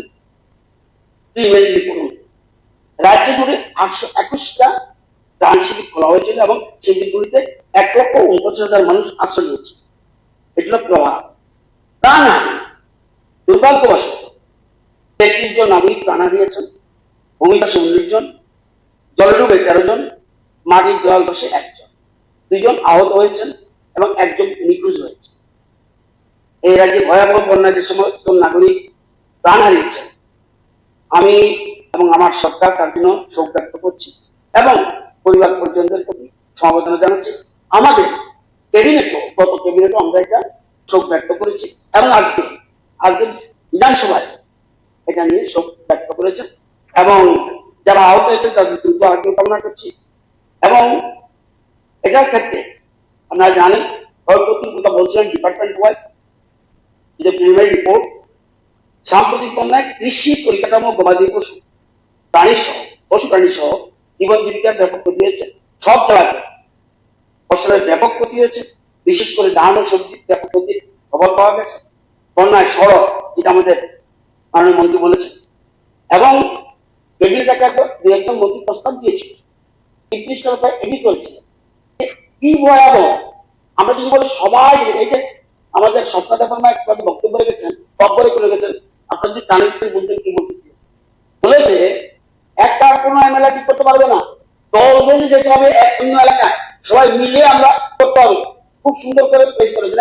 আমরা দক্ষিণ ত্রিপুরায় গিয়েছি, আমরা আবার কর্মকে যাবো, এই বিভিন্ন ভাবে এটা বলেছি। এই যে এবং যা যেটা বলছিলাম এবং প্ল্যানিং ছিল এখানে একটা বড় স্ক্রিন দেখা এবং টোটাল পিডব্লিউডি। আমি এগ্রিকালচার নিয়ে পাবো, কিন্তু পিডব্লিউডি রাস্তা ঠিক না করলে আমার বিদ্যুৎ দপ্তরের গাড়ি যাবে না ওখানে। এবং সেই জন্য কিভাবে দেখিয়েছে, তখন আমরা বলছিলাম যে একবার ইচ্ছা করলে আমরা কি প্ল্যান করতে পারি না, সব 60 জন বিধানসভা সদস্য স্পিকার পারমিশন দিলে কালকেই আমরা I think are you ready, yes, যদি বলেন সবটা দেখে দেবো টোটাল ডিপার্টমেন্ট ওয়াইজ। চিন্তা করতে হবে না স্যার, এই হলো সিচুয়েশন। সবকিছু হয়েছে এবং সবকিছু ট্রান্সপারেন্ট। যাই হোক, প্রাথমিক মূল্য অনুসারে প্রায় 80,000 বাড়িঘর সম্পূর্ণভাবে মানসিকভাবে ক্ষতি হয়েছে। বিভিন্ন দপ্তর পক্ষ থেকে নিয়মিত প্রেস ব্রিফিং, মিনিস্টার, কোন সেক্রেটারিরা সেক্টর ভিত্তিক ক্ষয়ক্ষতির হিসাব তুলে দিয়েছেন। কৃষি ক্ষেত্রে ক্ষয়ক্ষতির আনুমানিক প্রথম হিসাব 2,541 কোটি টাকা এগ্রিকালচার, এবং এর মধ্যে 1,08,732 হেক্টর ধানের ক্ষেত, 26,000 হেক্টর বর্ষজীবী ফসল ফলিতে নষ্ট, হর্টিকালচারের ক্ষেত্রে 711 কোটি টাকা। আসুন টিএসইসিএল, টিপিসিএল, টিপিজিএল এবং ট্রেডা বিদ্যুৎ দপ্তরের প্রাথমিক ক্ষয়ক্ষতির পরিমাণ 693 কোটি টাকা, 3,599 কিলোমিটার পরিবাহী লাইন, 5,397টা বিদ্যুতের খুঁটি, 2,616টা ডিস্ট্রিবিউশন ট্রান্সফরমার। কত টাকা পাবো? 2,616টা ডিস্ট্রিবিউশন ট্রান্সফরমার, 5টি power transformer, 75 kilometre UG cable, 8,703 kilometre এলটেপ কেবল, 12টি আইটি ইনফ্রা এবং 2,730 কিলোমিটার পিভিসি ক্ষতি হয়েছে। বিধ্বংসী বন্যায় প্রাথমিক তথ্য অনুসারে পিডব্লিউডি আরেননি 1900 কোটি টাকা, জল সম্পদের 3,000, জল সম্পদ যেটা ডিডব্লিউএস বলছে 3,083 কোটি টাকা, গ্রামাঞ্চল যেটা বিভিন্ন রকম ওয়াটার রিসোর্স আমরা যেটা বলি, এবং গ্রামাঞ্চল দপ্তরে ক্ষয়ক্ষতির পরিমাণ 3,009 কোটি টাকা। রাস্তাঘাট, কালভার্ট, যোগাযোগ ব্যবস্থা ব্যাপক ক্ষতি হয়েছে, প্রায় সর্বক্ষেত্রে ব্যাপক ক্ষতি হয়েছে। প্রাণী সম্পদ মৎস্য দপ্তরে ব্যাপক ক্ষতি হয়েছে, এবং একটু আগে বলছে কত গবাদি পশু, কত শুকর, ছাগল, 10 লক্ষ পোল্ট্রি বার্ড মারা গেছে। এছাড়া 5,010টি প্রজনন ক্ষেত্রে ক্ষতি হয়েছে, ক্ষতির পরিমাণ 100 কোটি টাকা ছাড়িয়ে যাবে। মৎস্য দপ্তরের জলাশয় পুকুর, নদী নালা সব জলস্তর চলে গেছে। সংখ্যা ডিপার্টমেন্টের মিনিস্টারের কাছে আছে, ওনার ক্ষতির পরিমাণ 1,347 কোটি টাকা।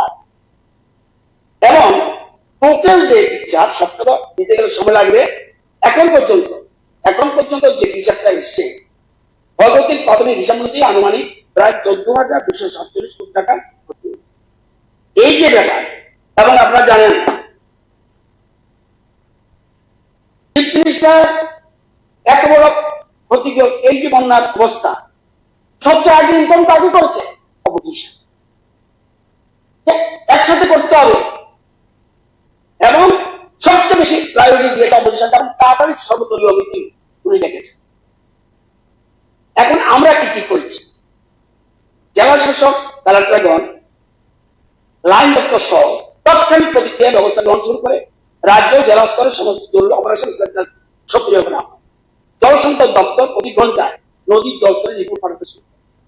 রাজ্যের বিপর্যয় মোকাবেলার এসডিআরএফ যেটা মোট 32টা দল এবং 14টি টিএসআর ব্যাটালিয়নের 465 কর্মী অনুসন্ধান ও উদ্ধার অভিযান নিযুক্ত করা হয়। জাতীয় বিপর্যয় মোকাবেলা বাহিনী এনডিআরএফ মোট 11টি দলের বন্যা পরিস্থিতি সময় মোতায়েন করা হয়েছে। রাজ্য সরকারের পক্ষ থেকে ভারত সরকারের কাছে এনডিআরএফ এর অতিরিক্ত 8টি দল পাঠানোর অনুরোধ করা হয়েছে। সঙ্গে সঙ্গে শিলচর থেকে একটি দল চলে আসে, আমাদের মন্ত্রীবাবু বলছে। 4টি দলকে অরুণাচল প্রদেশ থেকে এয়ারলিফট করা হয়েছিল এবং 3টি দলকে বিহার থেকে এয়ারলিফট করা হয়েছিল। 240 জন কর্মী নিয়ে এনডিআরএফ এর 8টি অতিরিক্ত দলকে একত্রিত করে উদ্ধার কাজে নামানো হয়েছে। গোমতী ও দক্ষিণ ত্রিপুরা জেলায় ভারতীয় বিমান বাহিনী 3টি হেলিকপ্টার মোতায়েন করে খাবারের প্যাকেট এয়ার ড্রপিং এর জন্য ব্যবহার করা। আমাদের রঞ্জিত বাবু জলের তলায়, ওনার আই কার্ড টাইপের ঘরে জাহাজ সব ক্ষতি হয়েছে। উদ্ধারের জন্য এনডিআরএফ এর 2টি দলকে অমরপুর মহকুমায় এয়ার ট্রেকিং করা হয়েছে। আসাম ব্যাটেলিয়নের 2টি কলাম উদ্ধার অভিযানের জন্য নিযুক্ত করা হয়েছে। স্থানীয় প্রশাসনকে সহায়তা করার জন্য 53টি ফায়ার স্টেশনের সকলকে উদ্ধার অভিযানে লাগানো হয়েছে। এছাড়া 1000 জন প্রশিক্ষিত সিভিল ডিফেন্স ভলান্টিয়ার, আরেক 900 জন আত্মামিত স্বেচ্ছাসেবক যারা ইমার্জেন্সিকালীন কাজ করে, সংসদীয় দপ্তর, বন দপ্তর, ট্রান্সপোর্ট সহ 54টি বিপর্যয় মোকাবিলা দল অনুসন্ধান উদ্ধার অভিযানের জন্য নিযুক্ত করা হয়েছে। মূল সিদ্ধান্ত এবং ঋতু কি করা হয়েছে? গোটা রাজ্যকে প্রাকৃতিক দুর্যোগ প্রভাবিত এলাকা হিসেবে ঘোষণা করা হয়েছে। কোন কলেজ এবং অঙ্গনওয়াড়ি কেন্দ্র অনতিবিলম্বে বন্ধ করে দেওয়া হয়েছে। মোবাইল সংযোগ উন্নত করতে ইন্টার সার্কেল রোমিং, যেসব এলাকায় মোবাইল নেটওয়ার্ক সহজলভ্য ছিল না, সুবিধা চালু করা হয়েছে। ডান শিবিরগুলিতে খাবার, বহনযোগ্য পানীয় জল, জরুরি স্বাস্থ্য পরীক্ষা, পরিষ্কার পরিচ্ছন্নতা, স্যানিটেশন নিশ্চিত করা হয়েছে। ক্ষতিগ্রস্ত এলাকায় 40,000-এর বেশি খাবারের প্যাকেট বিতরণ করা হয়েছে, যার মধ্যে গোমতী দক্ষিণ জেলার প্রায় 10,000 খাবারের প্যাকেট বিমান থেকে বিতরণ করা হয়েছে। পর্যটন বিভাগের অধিকর্তার নেতৃত্বে অনুমোদনের মাধ্যমে প্রাপ্ত ত্রাণ সামগ্রী সংগ্রহ বিতরণের জন্য এনজিওগুলির সাথে যোগাযোগের জন্য অন্যান্য দপ্তর আধিকারিকদের নিয়ে কমিটি গঠন করা হয়েছে। এই কমিটি এনজিওগুলির সাথে একাধিক বৈঠক করেছে এবং দুর্গতদের মধ্যে ত্রাণ সামগ্রী বিতরণ শুরু করেছে। নজিরবিহীন পরিস্থিতির সর্বোচ্চ পর্যায়ে নেগেটিভ পর্যবেক্ষণ করা হয়েছে। মাননীয় মুখ্যমন্ত্রী প্রতি ঘন্টায় এবং আমাদের মিনিস্টার ডিপার্টমেন্ট অনুযায়ী উনি নির্দেশ দিয়েছেন। মুখ্য সচিবের সভাপতিত্বে রাজ্য নিবারণ কমিটি, যেটা এসিসি বলি আমরা, বন্যা পরিস্থিতি পর্যন্ত একাধিক বৈঠক করা হয়েছে। 24 আগস্ট 2024 মাননীয় মুখ্যমন্ত্রী সভাপতি একটি সর্বদলীয় মিটিং করা হয় এবং আপনাদের সাজেশন অনুযায়ী আমরা সাজেশন দিয়েছেন। কেউ বলছেন ভোট যেতে এবং কেউ বলছেন যে আগে অফিসাররা আসুক এবং আপনাদের কথা গুরুত্ব দেওয়া হয়েছে। ডান পুনর্বাসন পুনর্বাসন মোকাবিলা দপ্তরের সচিব জেলা শাসকদের সঙ্গে নিয়মিত পর্যালোচনা করেন। পাশাপাশি অন্য দপ্তরের সচিবগণ বন্যা পরিস্থিতি মোকাবেলা কার্য পুনরুদ্ধার ব্যবস্থার জন্য তাদের ফিল্ড স্টাফদের সাথে নিয়মিত করে অন্যান্য পদক্ষেপ আমরা নিয়েছি। ডান পুনর্বাসন দুর্যোগ ব্যবস্থাপনা দপ্তর এইচডিআর 8টি জেলায় 69 কোটি 69 crore এবং কৃষি ও বিদ্যুৎ দপ্তরকে 5 কোটি টাকা করে মোট 79 কোটি টাকা প্রদান করেছে। ভারত সরকার গত 22 আগস্ট 2024 বিপর্যয় মোকাবিলার জন্য যেটা আমরা বলছেন, এটা আমরা পরে পেতাম, এটা 40 কোটি টাকা অগ্রিম প্রদান করেছে। এটা আমরা কারেক্ট, কিন্তু গভর্নমেন্ট, সেন্ট্রাল গভর্নমেন্ট এই জায়গাতে অ্যাডভান্স দিয়ে দিয়েছে।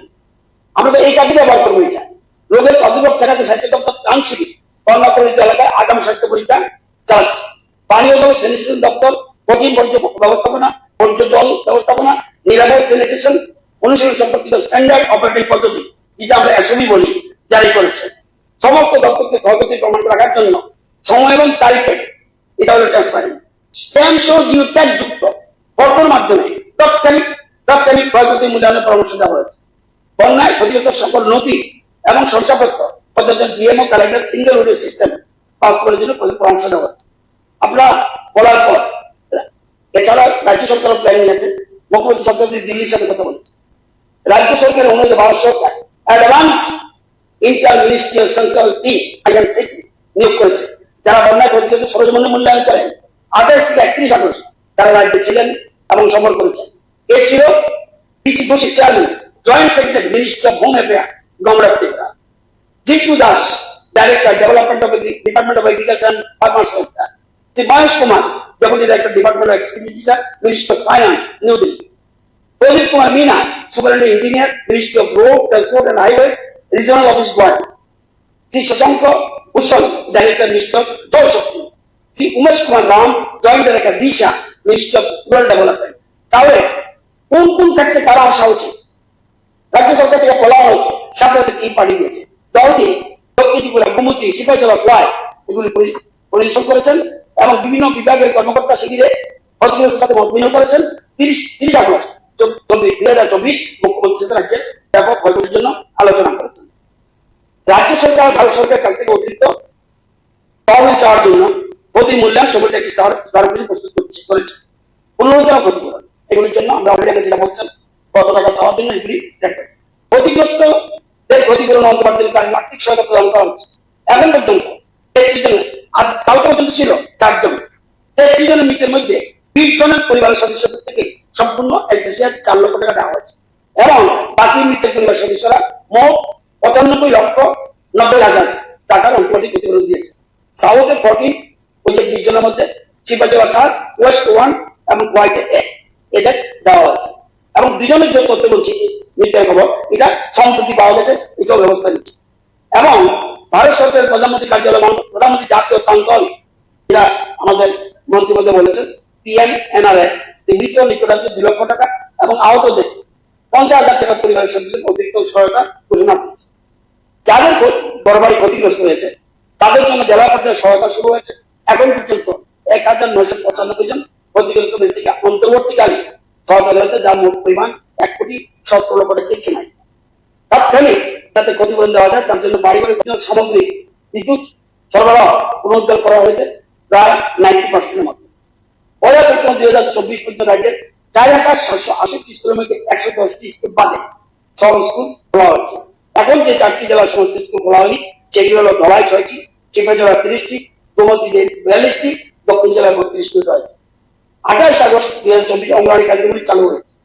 মোট 9,278টি অঙ্গনওয়াড়ি কেন্দ্র চালু হয়েছে এবং 963টি অঙ্গনওয়াড়ি কেন্দ্র টেক হোম সুবিধার মাধ্যমে কাজ করছে। বাকি 8টি অঙ্গনওয়াড়ি কেন্দ্র জল নেমে গেলে চালু করা হবে। স্যার, এই বন্যা পরিস্থিতি সারা দেশের মানুষের কাছে দৃষ্টি আকর্ষিত হয়েছে। দেশের কয়েকটি রাজ্য ইতিমধ্যে সরকার হাত বাড়িয়েছে, আমরা দেখেছেন। রাজনৈতিক দল, স্বেচ্ছাসেবী সংগঠন, ক্লাব, নাগরিক সমাজ এবং বিভিন্ন মানুষ এগিয়ে এসেছেন, তাদেরকে আমি স্যালুট জানাই। স্যার, আমি এরকম দেখিনি, একবার করোনার সময় দেখেছি, আর এখন দেখে স্বতঃস্ফূর্ত হয় কাউকে বলতে হচ্ছে না। ঠিক আছে, কোন জিনিস যারা দিতে আসে যে তারা মনে করে একটা রেকর্ড রাখি, ওরা তো এগুলি করতে হয়, এগুলি তাদের স্যাটিসফ্যাকশনের ব্যাপার আছে। কালকে একটা চেক আমার কাছে দিয়ে গেছে এগ্রিকালচার ডিপার্টমেন্ট, আমি হচ্ছে ক্রিস্টান নেই বলে যে আমাদের না ঘটনা হলে চলবে, আপনি দিয়ে দেবেন। তো এরকম দিচ্ছে, নিজেদের সাহিত্য মধ্যে মুখ্যমন্ত্রী দান করছেন, এছাড়া বিভিন্ন ব্যক্তি বা সংস্থার পক্ষ থেকে সরাসরি যারা দান করছে আবার কিন্তু সরাসরি যাচ্ছে। যেমন কালকে আমাদের লিডারশিপ অনিমেষ দেববর্মা পুরো টিম নিয়ে ওইটা কিন্তু চিফ মিনিস্টার প্রান্ত অভিনয় দেবেন এবং গভর্নমেন্টের কিছু উনি দিচ্ছেন, আপনারাও গেছেন কোথাও কোথাও, ওনারাও যাচ্ছেন, বিভিন্ন মানুষ যাচ্ছে। এইটা স্বাস্থ্যসেবী প্রয়োজনীয় চিকিৎসা শিবির আয়োজিত হচ্ছে। রাজ্য সরকার দুর্যোগ পরিস্থিতিতে সকল স্তরে নাগরিকের কাছে প্রশাসন সাহায্য করার জন্য আবেদন জানাচ্ছে। আপনারা যারা আছে বিধানসভা উপস্থিত হয়েছেন, অবশ্যই বেঞ্চ, ট্রেজারি বেঞ্চ, আপনারা যার পণ্যে সাহায্য করছেন এবং মানুষের পাশে রয়েছেন। এই বিপদে আরো আপনাদের সকলে সক্রিয় সহযোগিতা চাই, কোনো গ্যাপ থাকতে পারে। আমি বলি না আমার সরকারের সবগুলি থাকে, এই জন্যই তো আলোচনা, এই জন্য বলছি আরো আলোচনা করুন। গ্যাপ থাকলে টাইম টু টাইম আপনারা বিচক্ষণ মানুষ, জিতেন বাবু এমপিও ছিলেন, মন্ত্রীও ছিলেন, আপনিও মন্ত্রী ছিলেন, বিরোধী দলনেতা ছিলেন, আপনার যথেষ্ট আছে, আপনাদের সিনিয়র মেম্বার অনেকে আছেন প্রশাসনের, প্রশাসনকে জানাবেন এবং আপনাদের আমাদের অফিসার হাই অফিসার রয়েছেন, তারা সবচেয়ে আপনারা যা বলেছেন নোট করেছেন, তবুও যাতে ওনারাও কোনো ফাঁকি না দিতে পারে সেই জন্য বলছি এই যেগুলি ডিমান্ড করেছেন যাতে চিফ মিনিস্টারকে অ্যাপ্লাই করতে পারি এবং আমরা ক্যাবিনেটে এটা ডিটেলস আলোচনা করতে পারি। আপনাদের সকলের সক্রিয় সহযোগিতা চাই এবং আপনাদের যে প্রস্তাব গুরুত্ব দিয়ে বিবেচনা করবে, এটা রাজ্যের এখানে যারা আছে সিনিয়র মিনিস্টার হিসেবে আমি আশ্বস্ত করতে পারছি, আপনাদের আশ্বস্ত করছি যে আপনাদের যে আলোচনা এটা গুরুত্ব দেওয়া হবে। নিশ্চয়ই আমাদের এখন যেটা এই যে একটু কোথাও এগুলিও এখন এত সত্যি বলছি, বহুদিন পরে একটা ডেট আমরা বুঝি তো, যত আমরা ঝগড়াঝাটি বিভেদের মধ্যে বলি রাখবে না কেন, কিন্তু যেটা ইন্টারেস্ট আমরা উজাড়ি হচ্ছে এটা বারবার প্রমাণিত হয়েছে। আজকে আপনাদের সাজেশন ওয়েলকাম এবং সত্যি আগামী দিনে আমাদের এবং উই ক্যান ডু পারবো আমরা একটা গান আছে না, হিসাব কি শোনাও গান বলো এবং আমার বিশ্বাস এই সরকার যে উইশাল ওভার কাম আমরা পারবো। এখানে যারা আছেন অডিয়েন্স আপনারা সবাই মিলে আমরা পুনরুদ্ধার করবো এবং পারবোই, নেগেটিভ বলে শব্দ পারবই জানি পারবো। সুতরাং আপনাদের কথার মূল্যায়ন হবে,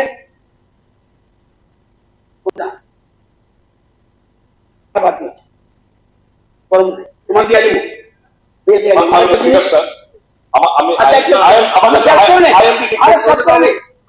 রিপোর্টটা আছে। আচ্ছা ঠিক আছে, আমাদের এখানে হাউসের মিস্ত্রি করার মতো অধিকার কে দিচ্ছে? হ্যাঁ, আপনি তো পড়েন কারণ আমার ঠিক আছে। আইএমডি রিপোর্টটা আমাদের কাছে আছে। ডিসকাশন তো কিছু কিছু ভুল থাকে, Yes, রেগুলার করে যদি ভুল কিছু বলে থাকি আপনি না ঠিক আছে। আমাদের সবার অধিবেশনে আমি মনে করি আমরা সবাই না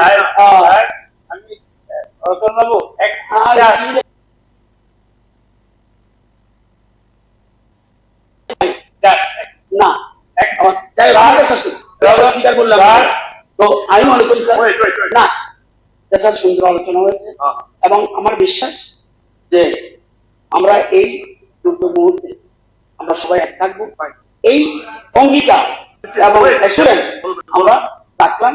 সকলকে ধন্যবাদ, সকলকে নমস্কার। মাননীয় অধ্যক্ষ মহোদয়, আমার একটা সাবমিশন বা প্রপোজাল। বলবেন তো, নিশ্চয়ই বলবেন, সুযোগ পাবে, আমি বলছি তো বলবেন। না না, এটা নিয়ে এখনই বলতে হবে না, আমাকে সুশান্তকে বলতে দিন না, মাননীয় মন্ত্রী। আমার একটা প্রপোজাল একটা প্রপোজাল আমার, তারপর আপনি বলবেন, মাননীয় অধ্যক্ষ মহোদয়, আমাদের তো আরো হাউস। আমি প্রস্তাব রাখবো, আমরা তো বিধায়ক এলাকার ফান্ড পাই, আমি তো প্রস্তাব, আমরা যখন প্রস্তাব 50 লক্ষ মিলে 24 লক্ষ 25 লক্ষ মুখ্যমন্ত্রীর প্রান্তলে দেওয়া যায় কিনা একটু দেখি। আমার একটা মাননীয় অধ্যক্ষ মহোদয় একটা প্রপোজাল বা সাবমিশন আপনার কাছে, এটা স্ট্রিক্টলি আপনার জারিফিকেশন। আপনি যদি ইয়েস বলেন ইয়েস, নো বললেন নো, এবং মাননীয় বিরোধী দল নেতারও এখানে একটা সম্মতি প্রয়োজন। আমরা তো বিভিন্ন টপিকের উপর ডিবেট করে অনেক সময় নষ্ট করি। হাউস আরো 2 দিন আছে, এখানে সেক্রেটারিও আছে। লাস্ট ক্যাবিনেটে প্রত্যেকটা দপ্তরের সেক্রেটারিরা আমাদের যে ড্যামেজ হয়েছে সেটা প্রেজেন্টেশন করে আমাদেরকে ক্যাবিনেট অ্যাপ্লাই করে। যেহেতু এখানে মাননীয় সদস্যরাও আছেন, আপনারা সবাই জানেন, তারপরেও 8 ঘন্টা যদি স্পেয়ার করা যায় আগামীকালকে বা পরশুদিন একটা টাইম ফিক্স করে দিন, তবে সেক্রেটারিরা আগামীকালকে না, আগামী হাউসে প্রচুর আছে। পরশুদিন মাননীয় অধ্যক্ষ মহোদয় একটা টাইম ফিক্স করলে সেক্রেটারিরাও প্রিপারেশন নিয়ে আসবে শেষ টাইমে। 10টায় না, যখন শেষ হবে 10টায় না। মাননীয় বিরোধী দলের নেতা একটু টাইমটা, তবে জাস্ট এটা আমার মনে হলো হাফ এন আওয়ার তো, হাফ এন আওয়ার হবে। এটা আমাদের আধিকারিকরা তৈরি করে আনবেন এবং সবাইকে অ্যাপ্রাইজ করার জন্য। যখন আমাদের আপনি বলবেন তো, আপনি বলবেন তো, আপনি বলছি তো বলবেন। আরে যদি ওনারা একই করে সব কিছু তখন সেটাই বলছিলাম, বলো প্লিজ আপনি ধৈর্য ধরুন। মাননীয় বাবু, মাননীয় বিরোধী মাননীয়, আপনি একই করেছেন তো? ওকে, সব বিদ্যা শেষ হলে পরে শেষ হলে পরে অনেকে থাকবেন না মাননীয়। অল আর নেচুর থাকা না থাকা হাত করে দেওয়া যায়, এখনো সব সময় থাকে না। সুশান্ত বাবু হয়েছে, গোপাল বাবু বলো, রতন বাবু সুশান্ত বাবু প্রাঞ্জল ভাষায় বুঝিয়ে দেওয়ার পরও কি আপনার বক্তব্য থাকে?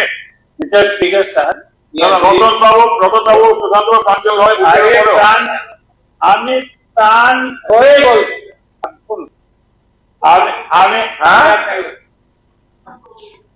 আরে প্রাঞ্জল ভাষায়, আরে বললাম না, এটাকে আপনি ভাষার সঙ্গে এটাকে ভাষা দাদা কার সঙ্গে আসলে বাবু আপনি ইংরেজি বাংলা সব ভালো জানেন, ব্যাপারটা তা না। এত সুন্দর ভাবে ভালোভাবে প্রাঞ্জল বুঝিয়ে দেওয়ার পরও বক্তব্য থাকে কি?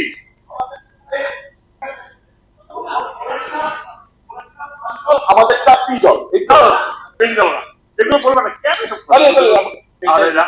একটা ভাষাকে নিয়ে এটা স্বভাব আপনার। বলুন কে বলেছে? ভালো খারাপ বলিনি, বলেছি এত সুন্দর বলুন। স্পিকার সাহেব, এবার ওনারা যেহেতু সুন্দর বলেছে, আমরা কিন্তু এত সুন্দর কেউ বলি। ঠিক আছে সুদীপ বাবু, আপনার মতামতটা কি বলবো বলুন। আপনার তো মতামত এক জায়গায় থাকে না তো। ঝগড়া করছি না, আপনি এখানে কারোর সঙ্গে আপনাকে অনেক কিছু শুনতে হবে, শুনবো। এখানে কারোর সঙ্গে কারোর ঝগড়ার সম্পর্ক নয়। বলুন। রতন বাবু এবং সুশান্ত বাবু আমরা খুব সুন্দরভাবে বক্তব্য বলেছেন around 60,000 crores আমাদের ক্ষতি হয় সরকারি। তবে এখনো কি এসেছে সব এটা তো মেশাকার হয়েছে। তবে রাজ্য সরকার কেন্দ্রীয় সরকারের কাছে যেহেতু ডাবল ইনকাম, এখন পর্যন্ত কত টাকা আমাদের দেওয়ার জন্য বা দিয়েছে বা দেওয়ার জন্য রাজ্য সরকার অনুরোধ দিয়েছে, বললো তো এই জন্য বললাম একটা বোঝে না কত টাকা চাওয়া হয়েছে রাজ্য সরকারের কাছে কত থেকে? এটা তো আমি বুঝলাম যে প্রাঞ্জল ভাষা দেওয়ার পরও মানুষ ঠিক আছে প্রসঙ্গে আমি ধন্যবাদ জানাচ্ছি মাননীয় পরিষদীয় নেতা মন্ত্রী এবং রাজ্যমন্ত্রী, তারা আমাদের প্রত্যেকটা পক্ষে রেসপন্ড করেছে। এক্ষুনি উত্তর দেওয়ার জন্য বলছি না, জাস্ট জেনে যাওয়ার জন্য বলেছেন মাননীয় রতন বাবু যে আপনারা আলোচনা করবেন ক্যাবিনেটে আমাদের দেওয়া প্রস্তাব আমি দিয়ে চলে দিচ্ছেন। সেদিন সর্বদলীয় মিটিং এ প্রায় সবকটা দল থেকে একটা প্রস্তাব ছিল। বাবু তো বলেছেন একদম বিধানসভা ভিত্তিক এরকম সর্বদলীয় কমিটি বা আলোচনার কি করা যায়। আমরা কেউ কেউ বলেছি যদি এরকম না হয় মহকুমা লেভেলে এরকম হোক। মাননীয় মুখ্যমন্ত্রী বলেছেন ঠিক আছে এটা আপনার এটা আমরা ইয়ে করবো, বিবেচনা করবো। তো এটা যেহেতু মাননীয় মুখ্যমন্ত্রী নেই কিনা আসবেন কারণ পরশু দিনে এই ব্যাপারে যেন একটু ওনাকে একটু অবগত করা হয়। এক, দুই হলো এটা very important gravity of losses, এটা আমরা সকলেই বলছি। তাহলে এটাকে মিট করতে গেলে পরে আমাদের প্রচুর ইয়ে প্রয়োজন। এটা সম্ভব ন্যাশনাল ডিজাস্টার যদি বের করা হয়। এ প্রসঙ্গে স্বাভাবিকভাবে আপনি বলতে পারেন, আমি বলবো যেহেতু আপনারা বলছেন ক্যাবিনেটে বলবেন আমাদের প্রত্যেকটা প্রস্তাব করবেন, প্লিজ ডিসকাস করুন এবং এটা যাতে এই হাউসের প্রস্তাব হিসাবে যায়। আর একটা বিষয় শুধু বলবো regarding assessment of the individual losses দপ্তর করেছে, আমরা প্রেজেন্টেশন দেখবো, ঠিক আছে। ইন্ডিভিজুয়াল লসেস এটা যদি অ্যাসেস না হয়, হ্যাঁ দিয়েছে, না হলে কি হবে, হ্যাঁ তখন না হয়নি, তখন পরবর্তী সময়েতে আপনাদেরকেই অভিযুক্ত করবে। এই তিনটা বিষয়ের জন্য আমি এখনো পর্যন্ত বলছি না, প্লিজ কনসিডার। বাবু